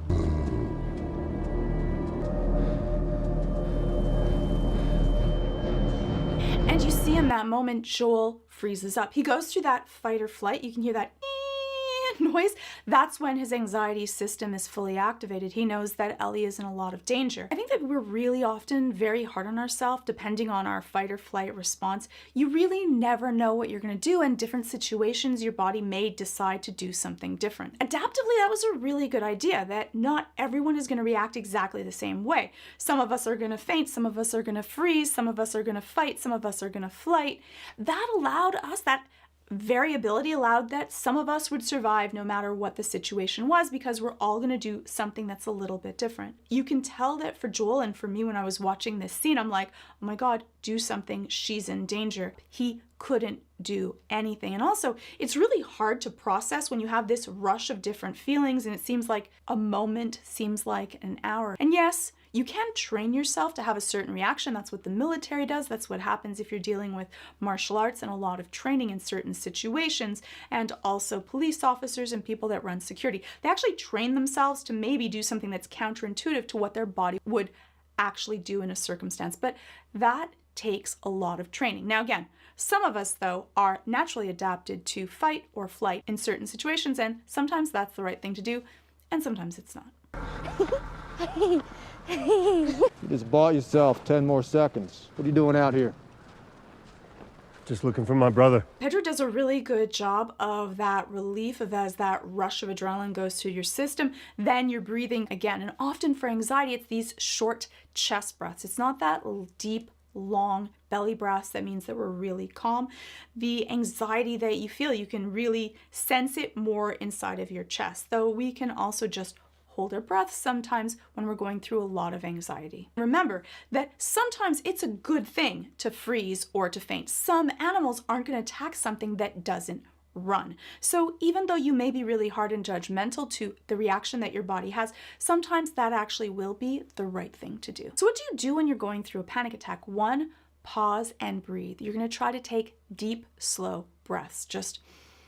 And breathe out. And let your body relax, because you're usually gonna go through a tensing of your body. You might feel it in your shoulders, your neck, your belly, but you wanna relax your muscles. 2, let yourself know that if you are not in a dangerous situation, tell your brain, I'm not in a dangerous situation. There is no tiger. 3, recognize what are the triggers to your anxiety. Is it a fear of failure? Is it public speaking? Is it fear of judgment? Is it going out into an open space? And then you want to restructure the way that you think about that, either in your head or with journaling before the effect of dealing with it. If you get panic attacks, depending on certain circumstances, you want to slowly go through an exposure therapy of going through those situations in small little tiny increments in a way that you feel safe. And this is much better when you're doing it with a trained therapist, someone that you feel safe and trusting with, because they'll make sure that you're not going to go through it too much and not going to go through it too fast. Often when you're dealing with having panic attacks, less is more, and the pacing is really important. And the last part is, what do you think about yourself about dealing with it? If you're trash talking yourself the entire time, you're actually going to make yourself worse, because the way that you think about yourself, your self-reflection, is going to greatly increase or of course decrease how much adrenaline your body's going to say. If you're saying to yourself, I'm stupid and useless and I can't do this, then your body's going to say, oh, well, you're stupid and useless. You better take a whole bunch of adrenaline, because you're not going to be able to survive this without it. And so we really need to be paying attention to what are we advertising about ourselves inside of our own brain. You know, she saved my life there from another kid. 5 years ago, I would have destroyed him. But she had to shoot him to save me, 14 years old, because I was too slow and too deaf to hear him coming. So now you can see some of the pieces of why Joel is having these feelings of panic.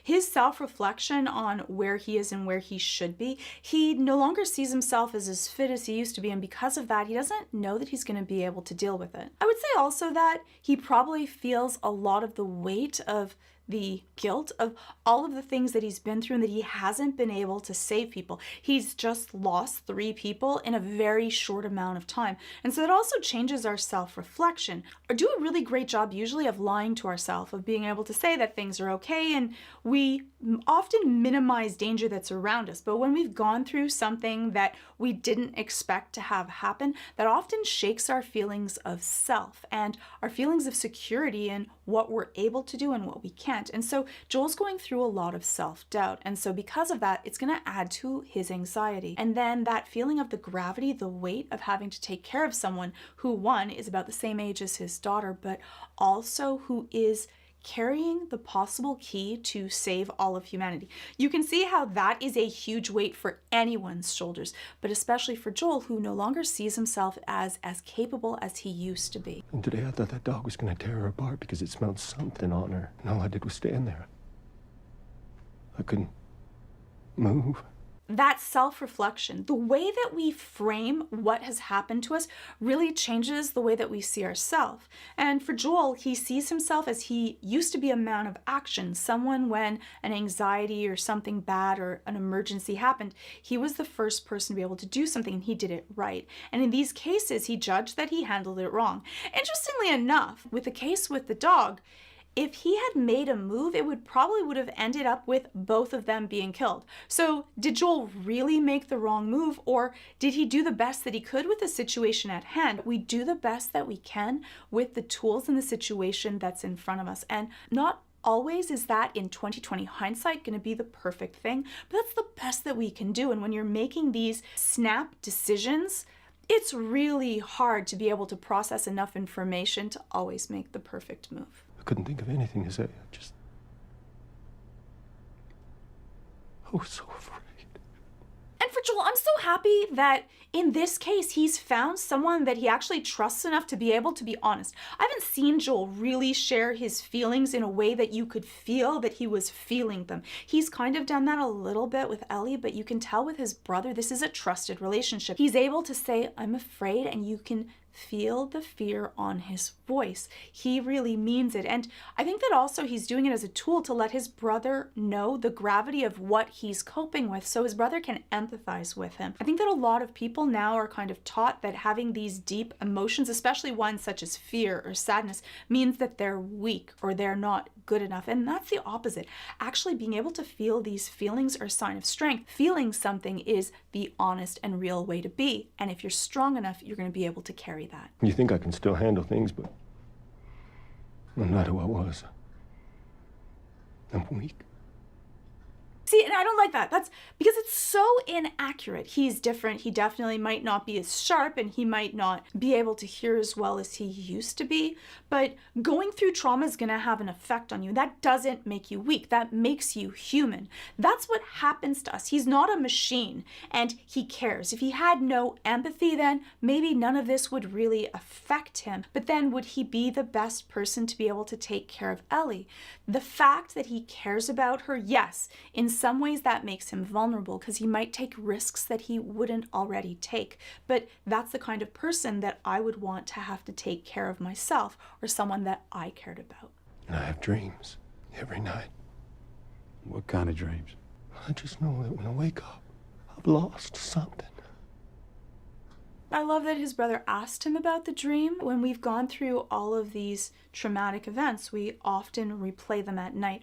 Our brain is actually trying to make sense of them, solve them emotionally in a way. And for Joel, he hasn't just lost something, he's lost many things in his life. But I think that he means more that he's lost a piece of himself, something that he used to believe in, or his identity of how he used to see himself. And so what I would also want him to do is to be able to go through the emotions that he feels in his dreams and in his waking time. And what does that mean to him? So he can reform his identity in a way that is very honest and true, but no longer with any of these negative lies that he's carrying about that is just going to make him feel worse and be absolutely of no adaptive use to him. It isn't admitting that you have these weaknesses, because these are not actually weaknesses. These are the truths that you deal with.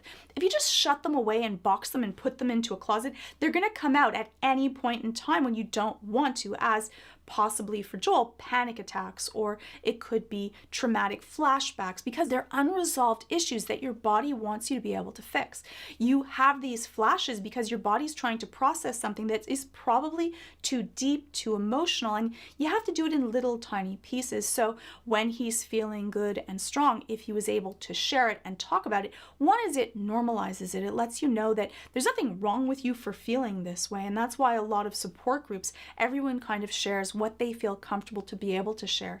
And that also allows us to get rid of all these false defenses of I have to be super tough and not feel anything, which makes us feel when we do feel something that there's something wrong with us for feeling that. And that's such a lie. That's what makes us human. That's what makes us care. And that's what's so important to us as a community and that feeling of family. And so I think that for Joel to be able to share this with someone else that understands and empathizes and isn't going to judge him for that really helps Joel mirror that himself and hopefully not judge himself that harshly either.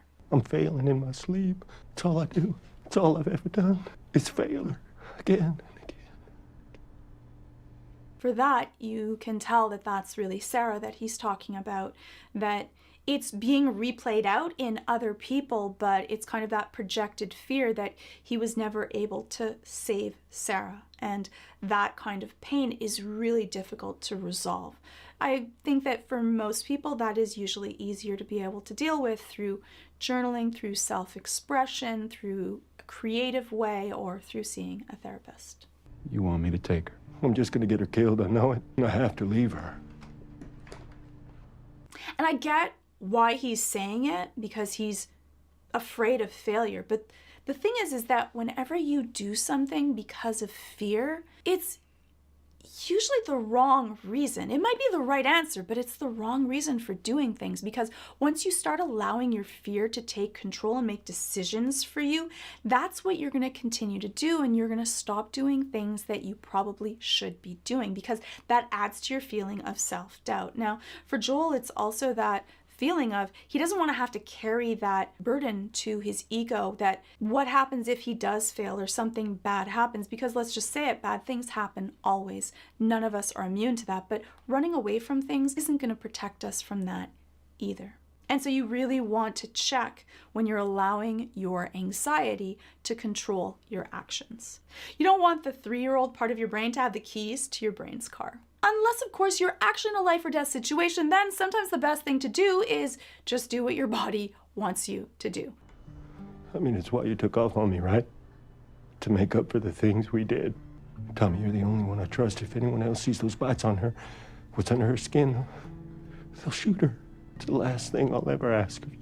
Now, I go through the interaction between Joel and Ellie from the video game, which is the scene that's right after this scene. So if you want to take a look at that, it's almost exactly the same scene, and you can let me know your thoughts on that scene versus the way that they did it in the show. And this music sucks.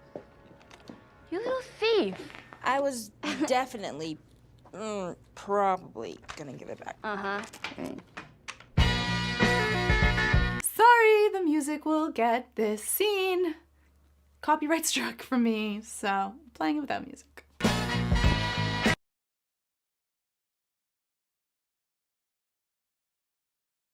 So being a therapist, sometimes there's scenes that happen that just pulls me out from the show that I'm watching and stops me from being able to be immersed in the emotions. And this scene was one of them. So I wanted to kind of go through that to see if I'm the only one, which it could be, but because of my strong levels of empathy, sometimes I'm thinking completely different things than what the show writers or producers are hoping that I'm thinking of. So I wanted to kind of go through this. People say, Come on. I don't get your up here. So the first thing is that watching them standing on top of this glass or plexiglass display case, the first thing I think of is someone is going to fall through it or break themselves and cut themselves while they're there. It's my anxiety of, oh my goodness, watch your step. I got you, babe. I got you, babe. I'm sorry. That's probably worse. And then I'm thinking about, well, now the actresses that are doing this scene, they're really wearing these masks. So I'm like, how are they actually making sure that they don't take one step off and fall over? Because it's really hard if you've ever been in a mask for long periods of time, which I have. It's really hard to see, especially to be able to see underneath you. You can usually see like really just kind of directly ahead of you. These actresses are having to act out a scene and look like they're having fun, but for me, I just found it really awkward that they couldn't let loose and relax, because any wrong step, they're gonna fall off and hurt themselves. They don't fall through, they're falling off. I got you, babe. Sorry. How many subscribers am I gonna lose humming it? If you're still sticking around, thank you. Things up. Also, I don't remember the lyrics. And it might be just because I'm really clumsy and I would definitely try to look cooler than I am and fall over or bump into something and I tripped over nothing. I can just walk and trip over nothing. So this might just be me projecting my own anxieties of being able to stand somewhere and trying to look cool while I'm wearing a mask and not fall off. So sometimes it's just projection that we're going through, but sometimes when you're watching something and it pulls you out, like the reaction that everyone else has during a movie or a scene, if you have a different reaction than everyone else, it's probably because you've gone through a personal experience that most people haven't gone through. So it's kind of insightful to a difference of what you experience in the world than what other people experience in the world, which is kind of interesting, even if it's something tiny and mundane. yeah.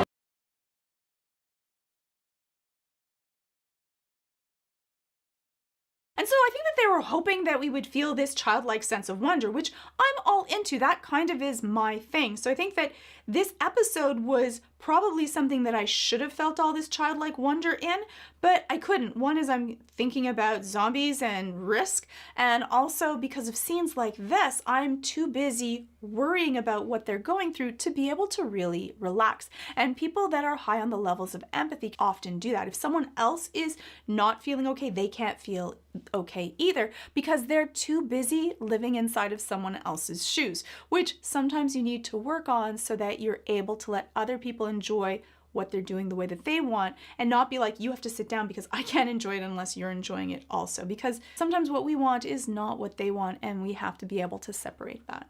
Our journey is our journey and their journey is their own. I'm sad. You're a cloud? I don't know what she says.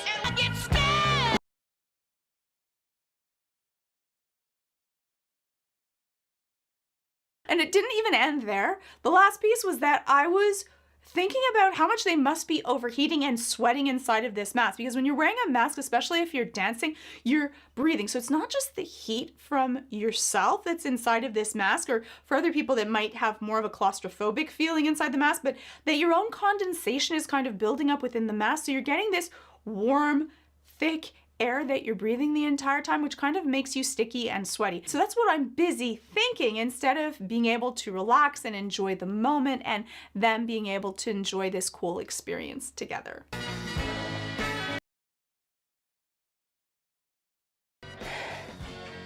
What? So I felt that sense of relief when they finally pulled off the mask, like, oh, phew. 1, you know where you're standing. 2, you don't have that hot mask on anymore, and you can actually read each other's facial emotions as well. So I think that that was the last piece for me, is that because they were wearing these masks, I couldn't really read the joy on their faces. And for me, I think that a lot of what I get, a lot of the emotions that I get is from being able to read other people's facial movements and those micro expressions that let us know they're really having fun. And because they're wearing masks during this scene, I couldn't really do that. It actually pulled me out from being able to properly empathize with both of them. And because this was one of the last scenes that they did, I think that it did a disservice for me to be able to really feel that bonding that they both shared. Don't go.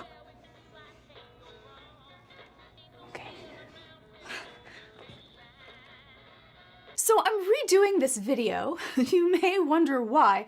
Well, one is that there was a whole bunch of people that were really upset that I did a video that was more about my personal feelings and why I couldn't empathize with this scene because I was so worried about what the actors were doing. And I think a lot of people were really hoping for us to be able to take the journey of what the characters in the show were doing and the psychology behind it. So a lot of people were kind of sad, upset, grumpy, or disappointed, and I really don't want these videos to be that. So I feel bad for everyone that feels disgruntled or disappointed that they didn't get what they hoped for. So I'm doing a little bit of a redo. Plus, I think for some people, they saw the title of I Can't Empathize and thought that meant that I can't empathize with Ellie's journey and self-discovery and her sexuality, which is not at all what I was talking about in the video. It was really about a certain scene that kind of pulled me out of the show, but a lot of people kind of look at the thumbnail and don't watch the video, which I should have known. I was sick. I did it really quickly. I'm sorry. So here we go. Just like in the video game, I'm just going back to my last save point and I'm doing a redo. So hopefully you like this. And for those of you that were defending me in the comments, thank you so much. But I really want this to be kind of a happy, positive place. And so I'm sorry that I kind of by mistake created this kind of chaos. I'll stick to my lane. Hopefully you'll like this video better. So sorry, and this is why I'm doing a redo. How's it going? Okay, it's bad. I thought you were dead. You've been gone for 3 weeks. No, I appreciate your mercy. When we're growing up, our bonds, our peer group is really important, and it moves from it being our parental roles and the people that look after us to our peers. It's evolutionarily a huge benefit to have a safe tribe. Not all species are tribe seeking or work in groups. For humans, it's possible for us to be very successful as an individual. Through our evolution, our chances of survival if we worked in really strong knit groups increased. And it was during our teen years where we formed our own little tribes, and we would go off and leave the main tribe. And so a lot of times it's during our teenage years that it's our peers that matter most to us. And we start to develop our self-esteem through their eyes. We start to notice what is our rank among others. And it's how our feelings of self-esteem and self-identity in our teen years is formed. Are you okay? I'm fine. I just ran away for a bit, that's all. If you're going through some you're supposed to, I don't know, talk to your best friend about it. And the coolest thing when you have a really close friend, that person that has your back no matter what, like Ellie's really upset at Riley for suddenly disappearing and abandoning her, and she thinks that she could have been dead and didn't even know what happened. Even after all of that anger, she still asks her what's wrong. She cares more about her well-being, and she wants to make sure that she's all right. So then she can just be angry at her for leaving. Are you safe? Are you okay? And then we can deal with everything else, like, why in the world did you do this to me? I came back. And isn't that cute? Like, it's so cute. The way that Riley handles the situation, she does that kind of small little tiny move, and she does this cute, sweet voice. She understands, like, the way to get beyond Ellie's defenses. And Ellie's really good at this tough exterior defense mechanism, but you can tell that Riley knows exactly the way to navigate and to get to that soft spot in Ellie, that part that she's hidden away from everyone else, but Riley masterfully can kind of maneuver around those barriers. Who gave you the black eye? Tell me where you were. Give me a name and I'll f him up. It was Bethany, and I already f***ed her up. Where were you? And the same thing for Riley. Right away when she notices that someone's hurt Ellie, she goes into protection mode. That whoever hurt her, she's gonna make sure that she takes care of them. It's a wonderful thing if you have the luxury of ever having a friend that will have your back no matter what. You notice that Riley doesn't ask what happened to make sure that Ellie's in the right. She doesn't care if Ellie's in the right or wrong. She has this unconditional love and protection for Ellie no matter what. And those are those friends that make you feel really safe and secure, and that's probably why Ellie has let down her defenses with her, because she knows that she'll always have her back. We're not going to the park. So where are we going? Secret. You trust me, right? I don't know. Should I trust you? Of course you should, with your life. And I love that Riley said with your life with a certainty, not a maybe. She has this knowing, unwavering feeling that no matter what, she's gonna do her best to keep Ellie safe, even though they're doing something that's really, really risky. And it's funny because when you think about the people that you care about in your life, it isn't what they say or what even they do. It really is how they make you feel. And we often form really strong bonds with people that make us feel safe, secure, and that they care about us. So whenever you worry about being judged by people, remember that. If you give care and love to someone else, they're gonna feel that. And it doesn't matter what you look like, what job you have, how much money you make. Those are all ephemeral. They don't really matter. What matters is what you make the people around you feel like. And there's just some people that make you feel more powerful, more strong, loved, cared about. That feeling is so wonderful, and those are usually our favorite people in our lives. What? Nothing. I was just trying to imagine you wearing that. Shut up! I love the way that they tease each other. I think that that is a huge sign of closeness, and that bond between people is that the people that you know have this unconditional love for you, they can tease you and do things that no one else might be allowed to. The other person will see as love instead of trying to hurt. Ellie. I'm on my way.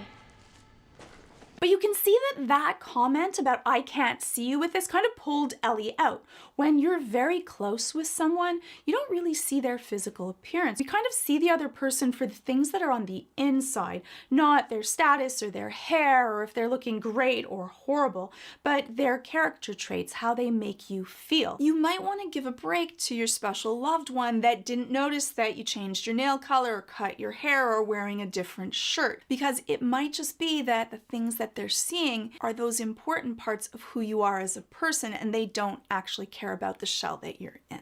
And sometimes they're just not detail oriented. Because she actually likes Riley, she's romantically interested in her, that really then matters. Oh my goodness, how do I look? How does she see me? And so because of that, she goes through these grooming behaviors. And grooming behaviors are one of the first things that you can see from someone else that might mean that they like you or that they actually care about what you think about them. We're trying to make sure that the other person sees us in the best possible light. Close your eyes. What for? Do you trust me? With my life, apparently. Oh, well then give me your hand. Come on. Those first touches, especially when we like someone, causes such a rush of dopamine and serotonin. It's the best feeling in the world, especially with it being young love. When you're teenagers and you have this rush of new hormones, these feelings that you don't even understand yet. What should we do? Back to back? Yeah. Just scary. Okay. When you have that close emotional bond with someone, that secure relationship, that's when you can let down all of those usual social constraints and guards of those masks that we wear because we're worried that if we act really ridiculous, if we truly showed someone who we were, that fear that we would be rejected. But when you're in that secure relationship, you no longer have to worry about that because you know no matter what, even you at your most ridiculous, that you'll still be accepted. Ellie, put it down. You didn't find this mall, did you? You recruit guarding their stash? We would never use them on you or anywhere ever near you. You would never let them? But it isn't how we deal with things when everything's going well that truly shows the strength of a relationship. It's how do we deal with conflict? It isn't the absence of conflict, it's how do we handle it when these things happen. For Ellie, her reason that she's upset is one that she didn't already know about this. This is something that Riley was keeping to herself. So she ended up feeling like an outsider. Instead of it being us, that feeling of it's us against the world, which is really bonding to people. Also that she's joining the them, the other people, which kind of pits Ellie versus Riley. She's joining the other team. We formed these us and them tribes very effortlessly. It was very beneficial to keep our tribes alive. And so it's kind of that primitive part of our brain that forms these different tiny groups. And the us group, the group that you consider yourself in, is always good and better and strong. And anything outside of that is the group that we should not like. And so Riley joining it without even telling Ellie feels like a betrayal. Right, and you think they're gonna listen to you? I mean, I guess we'll find out. Ellie. It's okay, I'm going. And then Ellie draws a line in the sand. For Ellie, she's testing the strength of their relationship. Who do you choose? Do you choose me or do you choose them? Because she's more avoidant in her attachment style, that when she feels stressed or upset, she wants to leave, and in her mind, she'll abandon someone else before they abandon her. That's less painful. And that's why she walks away.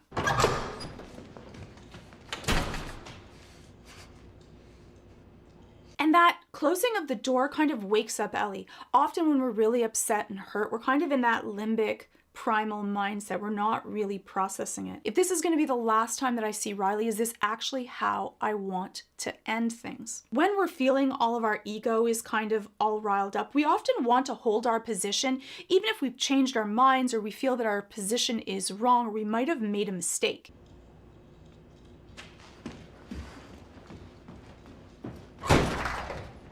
And it actually takes a ton of ego strength to be able to go towards the person that hurt us. Often, especially if our egos are kind of weaker, we're not feeling that secure in ourselves, it can be very difficult to be able to go back to the other person, especially because we might be worried that the other person will be like, oh, you came back to me, huh? Oh, changed your mind. That they might rub our noses in it, which would be the absolute wrong thing to do because it would decrease the chances that someone would make that choice the next time. So when someone does something that you appreciate or you want them to do more of, make sure that you are kind about that and not holding that they change their mind and rubbing their face in it. But you can see her look of like, ugh, this is gonna feel bad having to go back. It's against her nature. And that's a sign of huge emotional growth. We often want to think that doing the right thing will feel right. But no, what feels right is just doing what we always used to do. Growth and change is about doing things that might actually feel wrong, creating a new pathway, learning especially something new or that's the antithesis to your old behavior patterns, actually feels a little bit uncomfortable and awkward. And that's why we often stay in the same ruts and continue to do this, make the same mistakes that we used to make, because we're not making those uncomfortable choices and being able to put our ego aside for the thing that matters most, which for Ellie is her relationship with Riley. I thought you'd like this one the best, so I saved it for last. I guess it was stupid. Give me the book. Their relationship matters more than all of that stupidity of what they were fighting about. Because often what we're fighting about is not the toothpaste or not putting the garbage out or what happened to the laundry. Almost always when we fight, it's because we're hurt or we felt uncared about or not loved or not understood or not seen. If you can remember that, then handling disagreements and when you have fights is so much easier and smoother. And when the other person makes a mistake, to be more kind and accepting about it, because we all do that. I got this way. Replaying this scene, because a whole bunch of people had such a negative reaction to my thoughts of it. This was the scene that kind of pulled me out for those that didn't get to watch it, because I was just thinking about all kinds of logistical things that the actors had to go through that I wasn't thinking about the characters and their emotional journey. I'll skip ahead. If you saw that video, you know how I felt about it. Don't go.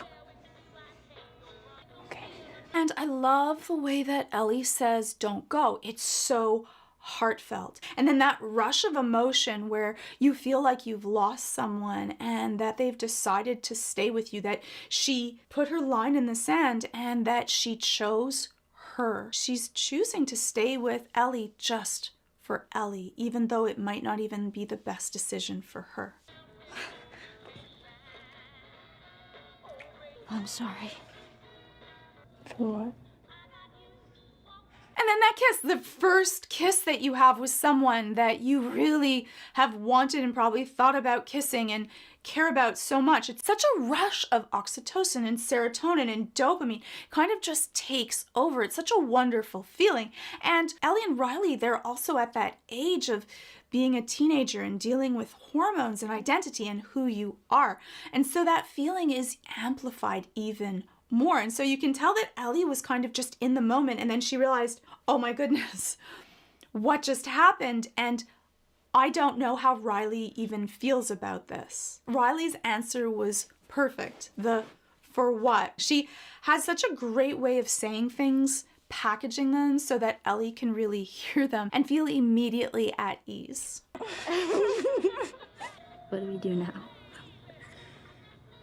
We're gonna figure it out. And that they're gonna just figure it out together. But I love the way that they speak about each other. It's always a we. They're this one unit, and it's them against the world. No!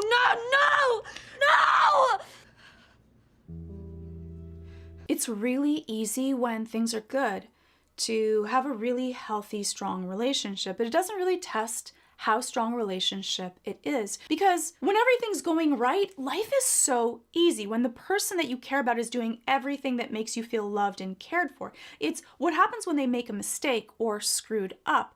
Then when you feel anxiety or angst or anger, what are the things that you do, and are you tearing the fabric of the relationship apart? If you have the right tools and techniques through adversity, you can actually create a stronger relationship because you learn to depend on the other and you let the other person feel safe even if they mess up, that you'll both be able to handle it together, not apart. This type of an experience could definitely pull two people apart. We just keep going.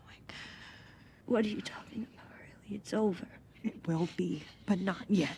It ends this way for everyone sooner or later, right? And I think it's really important, that thought of living in the moment, that no matter how long you have, as long as you are staying in the moment and making the most of it, that's the best that you can do. I think that Riley has wonderful leadership qualities. The federal agent definitely was not able to see the wonderful skills that she brings. She's not only stoic, but she's able to make people feel calm, because when she makes a decision, it's pointed and thought out. And she does a great job at being able to handle really difficult decisions in a way that's not just strategic, but also makes the people that she's making these decisions with feel safe and secure, especially for Ellie, who's more of a defensive, avoidant type. They don't trust easily, and when they do trust and something bad happens, they can often feel very devastated with it. The federal agent that said that she was going to end up doing like sewage duty. No, she would have been an amazing leader.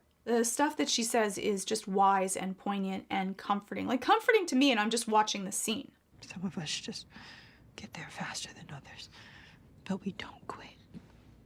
And that it's a statement. It's not a question. When she states we don't quit, it's one, it's us, but it's who we are. She's saying this is our identity. We're not just gonna quit things because things are tough. For however long it might be, we're gonna live each moment and do it together. These are such powerful statements. These are the statements that people give before people end up going into battle. So she would be a great military leader.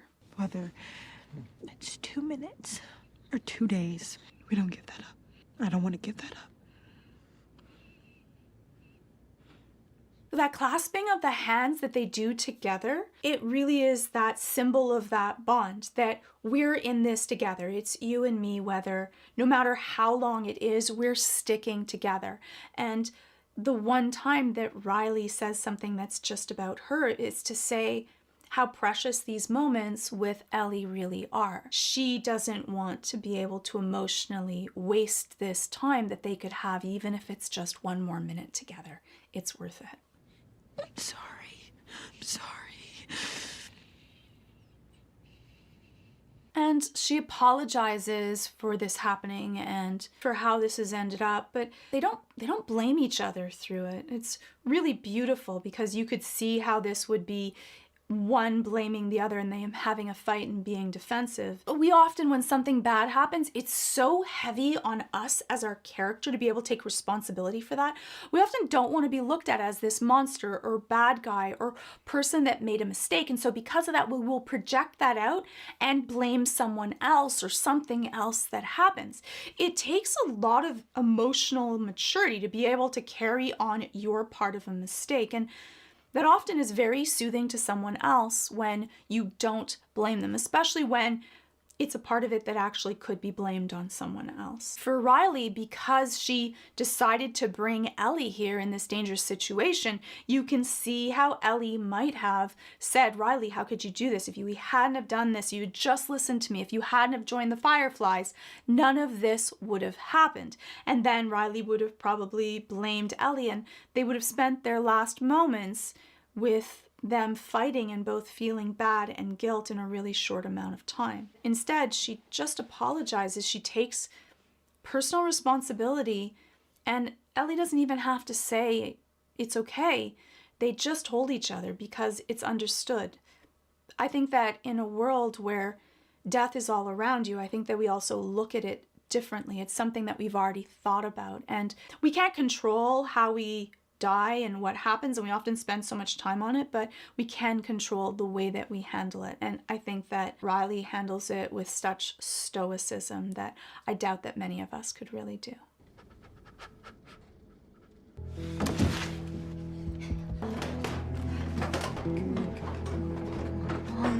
It's this scene that you can tell for Ellie that moment is playing through in her head of this covenant that she made with Riley, of this bond of how we're in it together, and where she makes that decision that we're going to do this together and I'm not going to abandon you, which is really sweet because for Ellie that's her fear, and so she's not going to do that to Joel.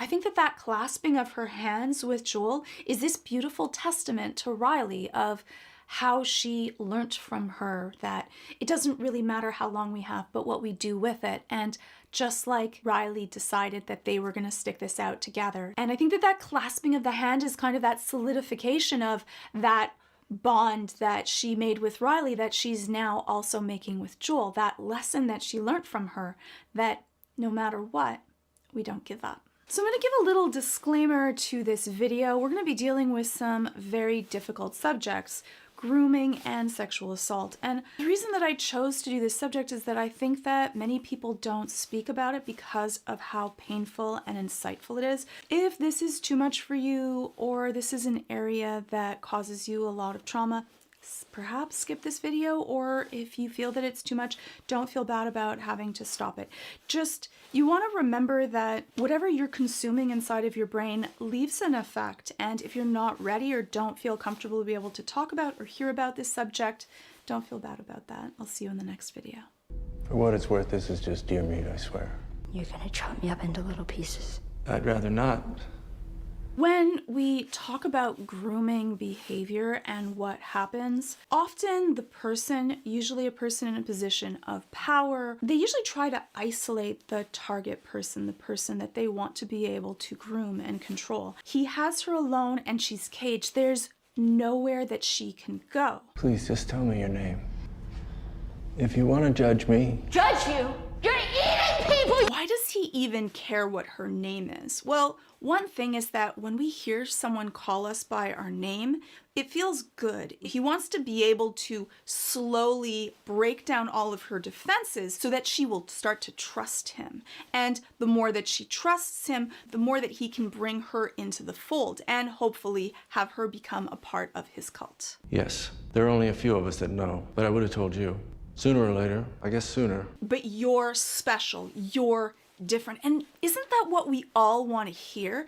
Especially if we've grown up without a parental figure or haven't felt like we belonged or felt like we were a nuisance or too much. And that's a really strong Western cultural phenomenon of wanting to be unique, better, and special. And so kind of speaks to that core, especially when we're going through those teenage years of trying to figure out our identity and where do we belong. It was a last resort. You think it doesn't shame me? But what was I supposed to do? Let them starve?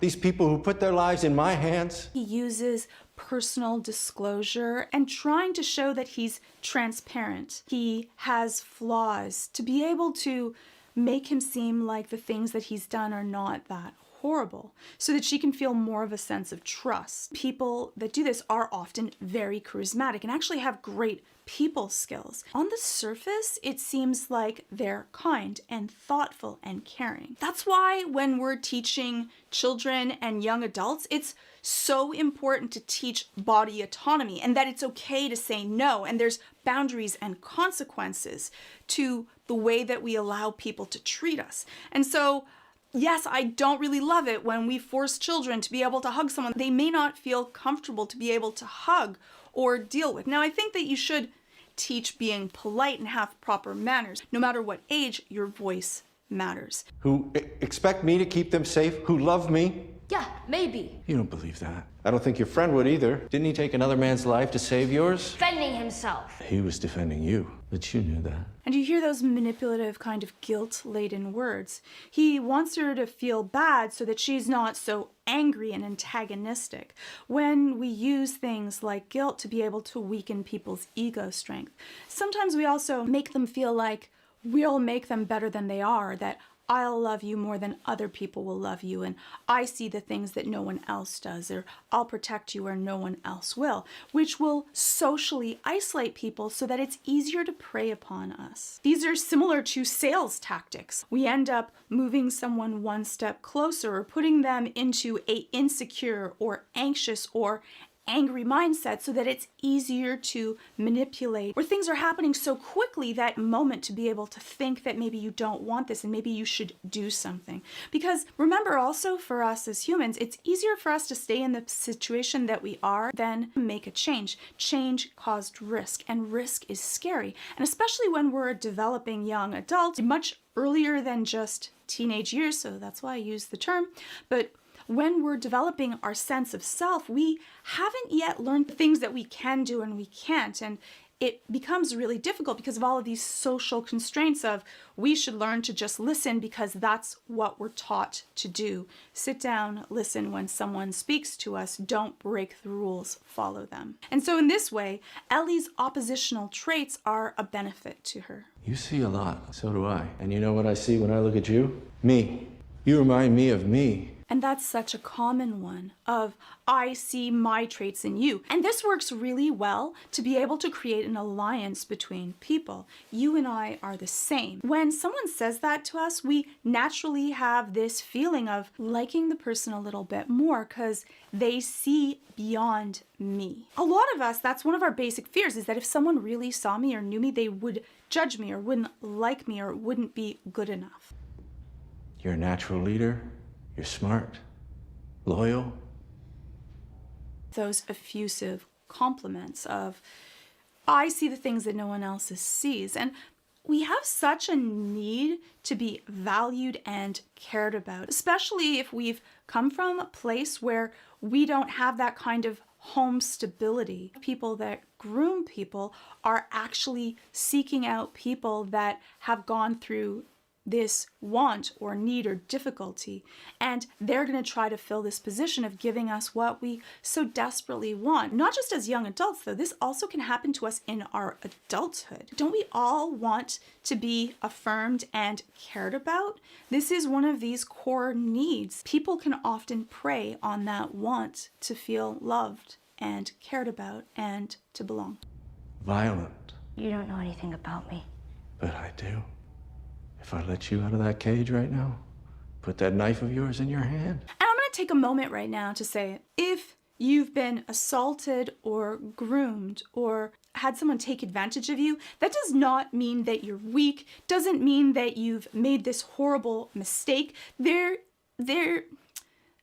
Sorry, getting overly angry. This does not mean that you're weak. This doesn't mean that there's something wrong with you. It doesn't matter what you wore or what you said or where you went. No one has a right to take advantage of you at all. A lot of times when people have gone through some sort of sexual trauma or been groomed or are in an abusive relationship, we kind of do that blame game. People do it to kind of put a separation so that they can feel like it would never happen to me. It can happen to anyone. The strongest, toughest of characters, it can happen to. Please be careful of when you are speaking with someone that has gone through a really traumatic experience, because a lot of those why questions or what happened, like we're so worried about being judged when we've gone through something horrible because we already have that negative self-talk in our head. We've already gone through this scenario and what could have I done to stop this horrible thing from happening to me? And we often feel guilt-ridden or stupid or we've made this mistake and it's us to blame. And so when we ask those why questions, they can come off as judgmental even if you didn't mean it to. You want to make sure that all of your comments are supportive and caring of, I'm really sorry that this happened to you and it shouldn't have. And it's not your fault that this happened because it's no one's fault when this happens except for the person that did this. Put that knife of yours in your hand. You'd stick me in a second. You have a violent heart, and I should know. What he's trying to say is that we're the same. Don't judge me. I get you. I can see that anger and rage inside of you. He's playing on her own questioning of her identity and saying that these fears that you have, I accept them because I'm the same as you are. What does cordyceps do? Is it evil? No. It secures its future with violence if it must. Why are you telling me all of this? Because you can handle it the way the others can't. And that making her special, putting her onto a pedestal, you're better than other people. They don't get the things that you will. Really classic grooming behavior. Usually this is over a much longer amount of time, and it happens really slowly. Slow change, we don't really notice very easily. It's imperceptible to us. And so often it also happens that they desensitize you to sexual terms or situations so that you feel more and more comfortable about being sexual with someone. That part of our brain that deals with consequences to actions is only fully developed at the age of 24. And because of that, they're so much easier to groom at this early age, especially when you're dealing with your identity and want to belong. They need God. They need heaven. They need a father. You don't. You're beyond that. Like, what crap, right? But doesn't it feel good when someone says that to you? Like, he's just using it as a manipulation tool, but I fully get that that feels really wonderful to have someone say that, and he says it with amazing amount of conviction. He has all of these really manipulative traits, charismatic, and be able to kind of pull you in so that you feel special to someone. A shepherd surrounded by sheep, and all I want is an equal.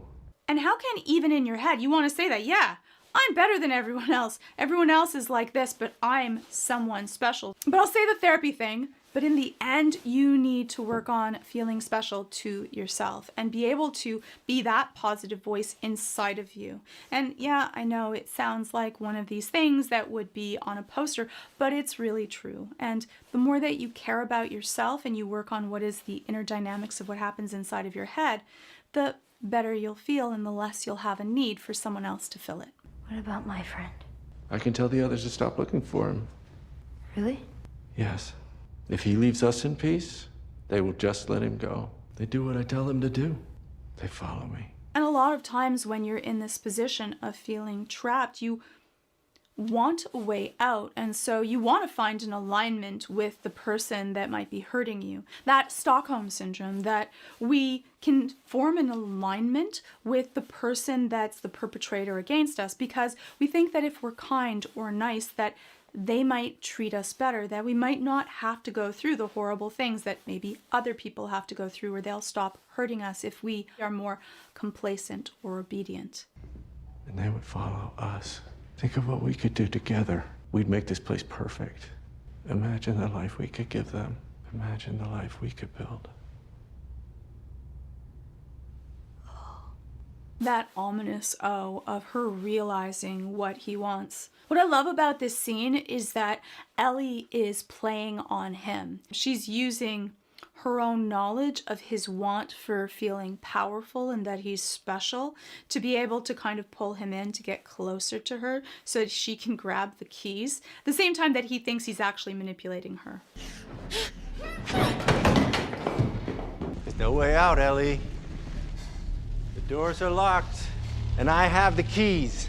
I think that one of the reasons that it is so difficult for us to discuss or be able to support or care when someone else has been assaulted is that it's so visceral and so painful that we end up going through just hearing about it or even supporting someone so much secondary trauma, even from watching scenes and episodes. That's why I have the disclaimer at the beginning. That can cause us secondary trauma, especially people with a lot of empathy or that have gone through similar experiences. You end up carrying it back inside of us. And that's why I often teach that, you have to watch the food that you eat because it's inside of you, but we also have to watch the media that we consume because it's inside of you. And so you want to be really honest with someone of what you can share and what you can't, and that if you don't know what to say, you can be honest that I don't know what to say.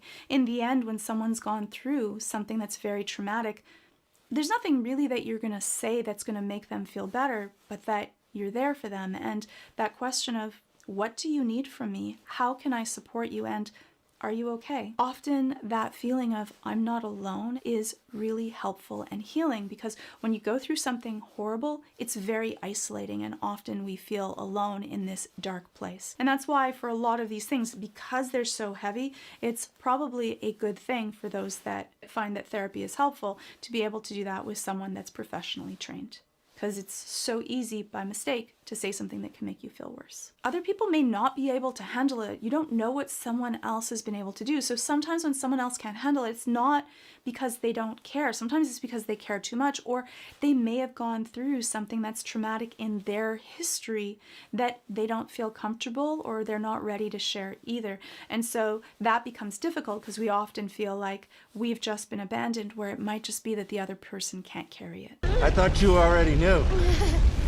The fighting is the part I like the most. We're gonna skip through just so that this is not, I don't think that the show glorifies it, but it's just so visceral that I don't want to cause trauma to all the people that are watching the channel. But I do want to go through the information of the emotions that are involved with it. I think that Bella, goes through a wonderful job, though, of that feeling of rage and anger that happens inside of people often when they've gone through sexual assault or trauma or feeling controlled by someone. That is that feeling epitomized. That whether you chose to fight or not fight, no matter what was your decision, it's about survival. Please don't judge yourself because of that. A lot of how we react after we've gone through something this traumatic is about our self-perception. We go through all these feelings of judgment. We all do the best we can with the tools that we have, and it's such a horrible thing that you never know how you're going to react in a certain situation. So please don't judge yourself because one person reacted in some way and someone else reacted in a different way. You survived, and that takes everything that we have in us, and we survived. And that's why I rather like a sexual assault survivor versus a sexual assault victim. That word, you made it through and you're still here and you're picking up the pieces for it, and it's a really difficult thing to do. So try to work on your own feelings of judgment, and that's actually what I do if I'm working with people dealing with trauma. A lot of people focus so much on the trauma and what happened, but it's really, a lot of it is about our own self-reflection of how did we handle the situation and our own feelings of judgment and shame and guilt. And that's why I wanted to do, though it's so hard because it's so painful, but that I wanted to do this video, because the more that we talk about it, the less that people are gonna feel ashamed, or that it's something that we have to hide, and it's something that there's something wrong with them, or that it colors them, or that then they are dirty for this. And that's because we don't discuss it. And so though it's a really difficult subject, and for a lot of good reasons, I think that it's also important that we open this up so that people can feel the right to be able to share if they feel comfortable to, and not to share if they don't want to share, so that they know that they're not alone. Okay. Okay. It's okay, baby girl. I got you. The baby girl part, that was it. That was so perfect. There's never a tissue when I need it. I think that a lot of people would be like, well, why didn't he ask her what happened? And like, for people that are more avoidant, they need to take the time they wouldn't be able to share. And Joel is similar in that way as well. And so him just holding her and those really beautiful, loving words of calling her baby girl, and just holding her to feel safe, I think was perfect, and perfect for Ellie, having her not feel alone.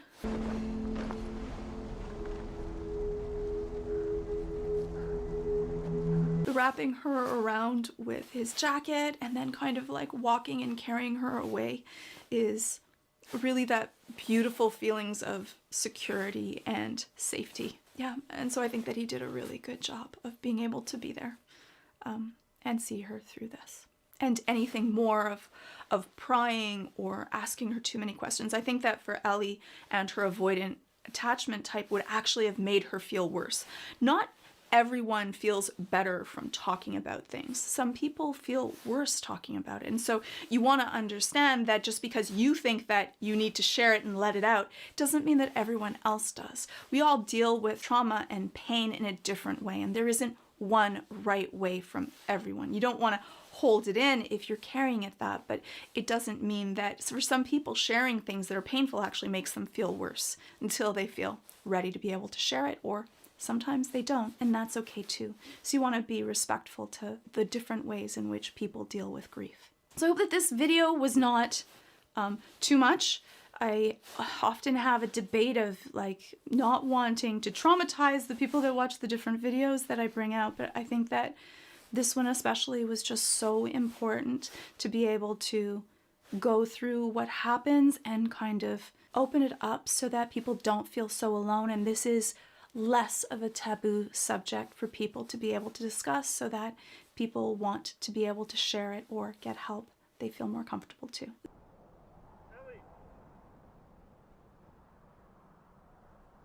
Ellie! Did you hear me? No? We probably all had those moments when you're kind of deep in thought and your brain's just cycling through things. That often happens after we've gone through extreme trauma. Our brain is processing through the events of what happened and we're trying to make sense of it. Also, sometimes what happens is we're also going through all of this negative self-talk of what could have I done differently, what mistakes that I made. Our brain's doing that to try to find different ways to be able to deal with things so that we're better adapted to deal with it if anything similar happens in the future. But sometimes that ends up becoming a very strong negative self-talk, and that can end up leaving us with feelings of guilt and shame, which is detrimental to our self-esteem. What? I found this in there. Beefaroni, Chef Boyardee. Oh, cool. Have you ever played this? Boggle? Some of that childlike wonder that was Ellie is gone. It's been taken from her because of the trauma that she's been through. And it's a really hard thing when you see someone that's acting different. You can tell that they're suffering. And for those of us that are watching someone that we love suffer, it's exceptionally painful. And you rarely see Joel smile, but here he is trying to bring her things that she enjoys to make her feel good and happy again, which is a wonderful thing for him to do, but it doesn't often work because there's so much trauma that they're dealing with. It's hard to be able to just switch that off. And so sometimes, especially if the person is a strong caretaker that's gone through the trauma, they end up faking being happy so that other people don't feel bad. But it then just becomes really exhausting being around other people because you just don't feel like it. You don't have the energy to be able to keep up that mask. He had a guitar in that RV. I bet you'd be great at it. You want to learn how to play guitar? Oh, yeah. That'd be great. Emotions are often contagious, and that's why Joel is doing his best to try to be happy and joyful, which is funny because it's not really natural to him. You can see that it comes off as awkward, but he's in pain because Ellie's in pain. Because she's processing all of these really strong emotions and everything that happened, she's not able to give the bandwidth to that. And so because of it, she's not really there. Part of her is somewhere else, kind of distance, and you can't really reach that. What is good is that they're moving, they're doing something, they're talking about mindless things. Also, going through small repetitious actions can also be helpful because if you're doing something else, some of your mind is in that activity, so you're not getting swamped within the trauma. And that's why for some people they need to take time off work, and for other people staying at work and doing things is actually the best thing for them. I think that we need to be really respectful, that even though we may not agree or understand the way that someone processes trauma, that this may be the best way that they know, and this may be helpful for them. What are you doing? Can you hurry up? Come on. Hey there. I really loved that they placed this scene in the show. To be able to help Ellie deal with the trauma, animals can be really healing. So can be going out into nature. Kind of brings us back to our roots. It allows us to know that there are other things out there in the world and think about something else. And this beautiful interaction that she has with the giraffes is just so sweet and soothing, and it fully for that moment takes her mind off of the trauma that she went through. And giving yourself that time to not have to process it can be really healing to allow us to let go. Though not for everyone, for some people, they want to be able to process it. And so it's kind of that give and take depending on what's working and not working for you. And that's why, especially if you're dealing with very complex trauma, it's often best to do that with someone that is trained therapeutically, because it's often not even the trauma that you dealt with, but what remains within you, what are the thoughts and your interpretation of how you handled the events that can either make you feel better or worse.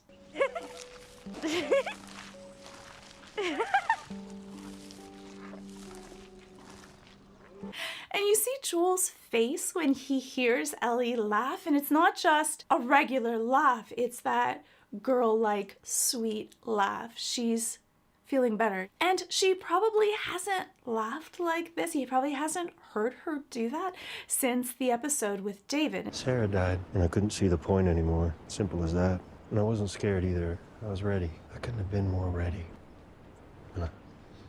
It's often really hard for people to listen to someone talk about really painful events. We go through a lot of secondary trauma. And when we're talking about something like someone else's feelings on when they thought of killing themselves and dealing with suicide, that also can be really heavy. We sometimes deal with that by cutting someone off or not listening to them, adding our own pieces in to try to bring them to another place, make them feel happier. I think that people appreciate being able to just share those moments, and Ellie does a great job of just listening in an affirmative way. So she's not pulling away, she's not making little tiny noises, she's just there and holding the space for him. And that's really sacred so that he can take his time. Even if he's in thought, she's not jumping in to be able to move things along faster so that she feels comfortable. That makes people feel more comfortable to be able to process their own thoughts about what happened and share the pieces that they would like. Anyway, the reason I'm telling you all this I is... know why you're telling me all this. Yeah, I reckon you do. She speeds him along. She doesn't want to get into talking about the assault that she went through and any of the other experiences. And that's really respectful of him. She isn't ready to talk about it. And that's her way of saying that. And some people might try to go back and try to pick at it because we believe that talking about it is healing. But again, it isn't for everyone, especially for those that are more avoidant. So time heals all wounds, I guess. It wasn't time that did it. That's the most beautiful moment, I feel, of this entire episode, because that look that he gave right away said 1,000 things. It wasn't time. It was him meeting her.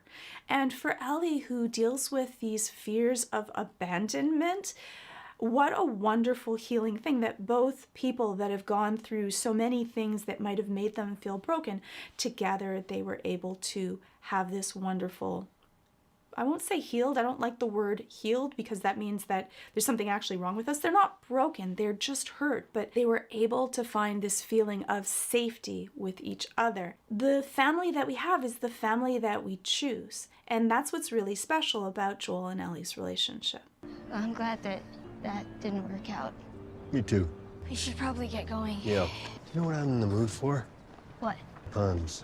Oh. And that is often the way that two avoidant people deal with really deep emotions. They kind of go through as deep as they can. They both have an understanding, and then they both decide, because they both are feeling uncomfortable with the levels of emotion that they're dealing with because they're avoidant, and when they're dealing with really heavy, difficult subjects, they often get overloaded. And so both of them kind of agree, okay, that was good, let's move on and deal with something else. And then they go through a distraction, something that they'll feel a different emotion instead of feeling that heaviness of dealing with their relationship and where they are. They go back to a safe place. So they kind of go outside of their comfort zone for a little tiny moment and then head back to their safe zone, which is other moments that were fun, like going through their puns and being able to laugh. And that's actually really healthy for avoidant people. They don't stay into the distress for so long that they get overloaded, they kind of touch their toes to it and they go back to a place where they feel comfortable. He thinks it could be a cure, Joel. We didn't tell her, we didn't cause her any fear, there won't be any pain. No, you take me to her, you take me to her right now! This scene I find really different from the game version. You can take a look. I actually discussed that version and the reaction and the way that Joel deals with it. This one doesn't seem as for sure that it's going to kill Ellie. At least that's not the interpretation that I got. But you can tell that Joel is not okay with even the risk that Ellie may die from going through the surgery, even if it saves all of humanity. And you can ask yourself that question. If you were in that position and it was your loved one, the person that's healed you, the person that means everything to you, would you sacrifice them even if it meant the possible saving of all humanity? I think that it's an easy thing to say that, oh yeah, it's worth saving humanity for one life. But when it's your person, I think that for many of us, we would probably make similar choices to what Joel would make. But you can let me know. You don't understand. I do. I was there when she was born, Joel. I promised her mother that I would save her child. I promised. I'm the only one who understands. But for Joel, it's different than for Marlene. Joel already lost Sarah. He's already been through this scenario and it almost destroyed him. So I can fully understand that when he's in the same situation of wanting to protect someone that he loves, that he doesn't want to have to go through this again, even if it means risking the chance for a cure.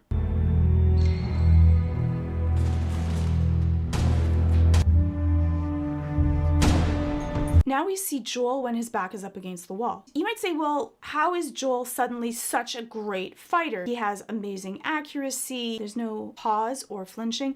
It's a really interesting thing, but it's the difference between mastery and novice of a skill. When we've mastered a skill, under stress, when the pressure is on, we're actually better at it. We don't need to think. That's what happens when you've mastered something. Thinking actually will make you slower. When you're not that good at something, when you're new at it, then you actually need to be really calm in order to perform really well. When you're under a lot of pressure or a stressful situation, you actually perform worse. And so for Joel, he doesn't care if he lives or dies, he's going to try to protect her. So he doesn't even think about his own safety. So he's going to take risks because he's fighting for something that's greater than himself. Versus the people that are there, they're defending against something and someone that they don't even know for a cause. But for Joel, it's personal. Unhook her. How did you get in here? I won't let you take her. Unhook her.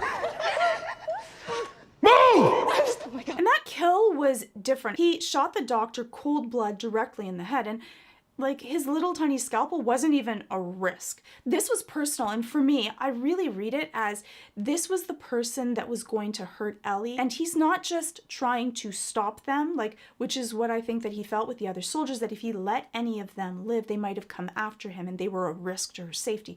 But the doctor was the actual one that was going to harm her and end her life. And that's why he had no hesitation, but also why he shot him directly in the head, where he could have shot him and just kind of wounded him in the leg, he wouldn't have been able to come after him. And I also think that he wanted to make sure that he's not going to be around to perform this surgery on Ellie in the future to really keep her safe. In that way, love can be really selfish. We want it all for ourselves and the person that's going to come in between us and the things that we love. And we want to be able to make sure to stop anything that will harm those that we care about. Especially for Joel, I think that he's been hardened and desensitized from the world that he lives in and having to see the worst of people and where the world has gone to. And then he ends up with this moment, this person that makes him want to live again, and he doesn't want to lose them, even if that means lying to them. They were running some tests on you and some others. Turns out there's a whole lot more like you. The doctors, they couldn't make any of it work. They've stopped looking for a cure. That want to be able to keep Ellie safe, he knows that Ellie would probably choose, even if it meant her death, to be able to go back. And that's why he kills Marlene. Because one is Marlene's a huge threat. She may tell other people, they may keep on searching for her, but Ellie may actually choose to go back if given that option. He's making this choice for her. She isn't the one that's been given that option. Similar to when Marlene said that she didn't have to worry, she doesn't know, and Ellie didn't get that choice either. He's also making that choice for her. And as a parental figure, we often do that for our children. But I think also, especially in Ellie's case and everything that she's been through, I don't know how fair it is for him to make such a life-altering choice that she's going to have to live with. But he doesn't care. And maybe that's not what you Swear want. to me. Swear to me that everything you said about the Fireflies is true. I swear. Okay. I think that inside, Ellie really knows that Joel would do anything to protect her, and that means even wiping out all of the Fireflies to keep her safe. Yes, he lies directly to her, but I don't think that he feels like he has any choice in that matter. If he says anything else, she may bolt and she may end up dead. And he can't go through losing another daughter. The interesting thing is that I think that Ellie's personality type is really similar to Joel's, and if their places were switched, I think she would do exactly the same thing. Though you might disagree with me, you can let me know in the comments below. I have a video that I'll link somewhere where we actually go through this ending in the video game and the differences in my feelings to it. So you can check that out also. I hope that you enjoyed the series as much as I did. Let me know your thoughts in the comments below.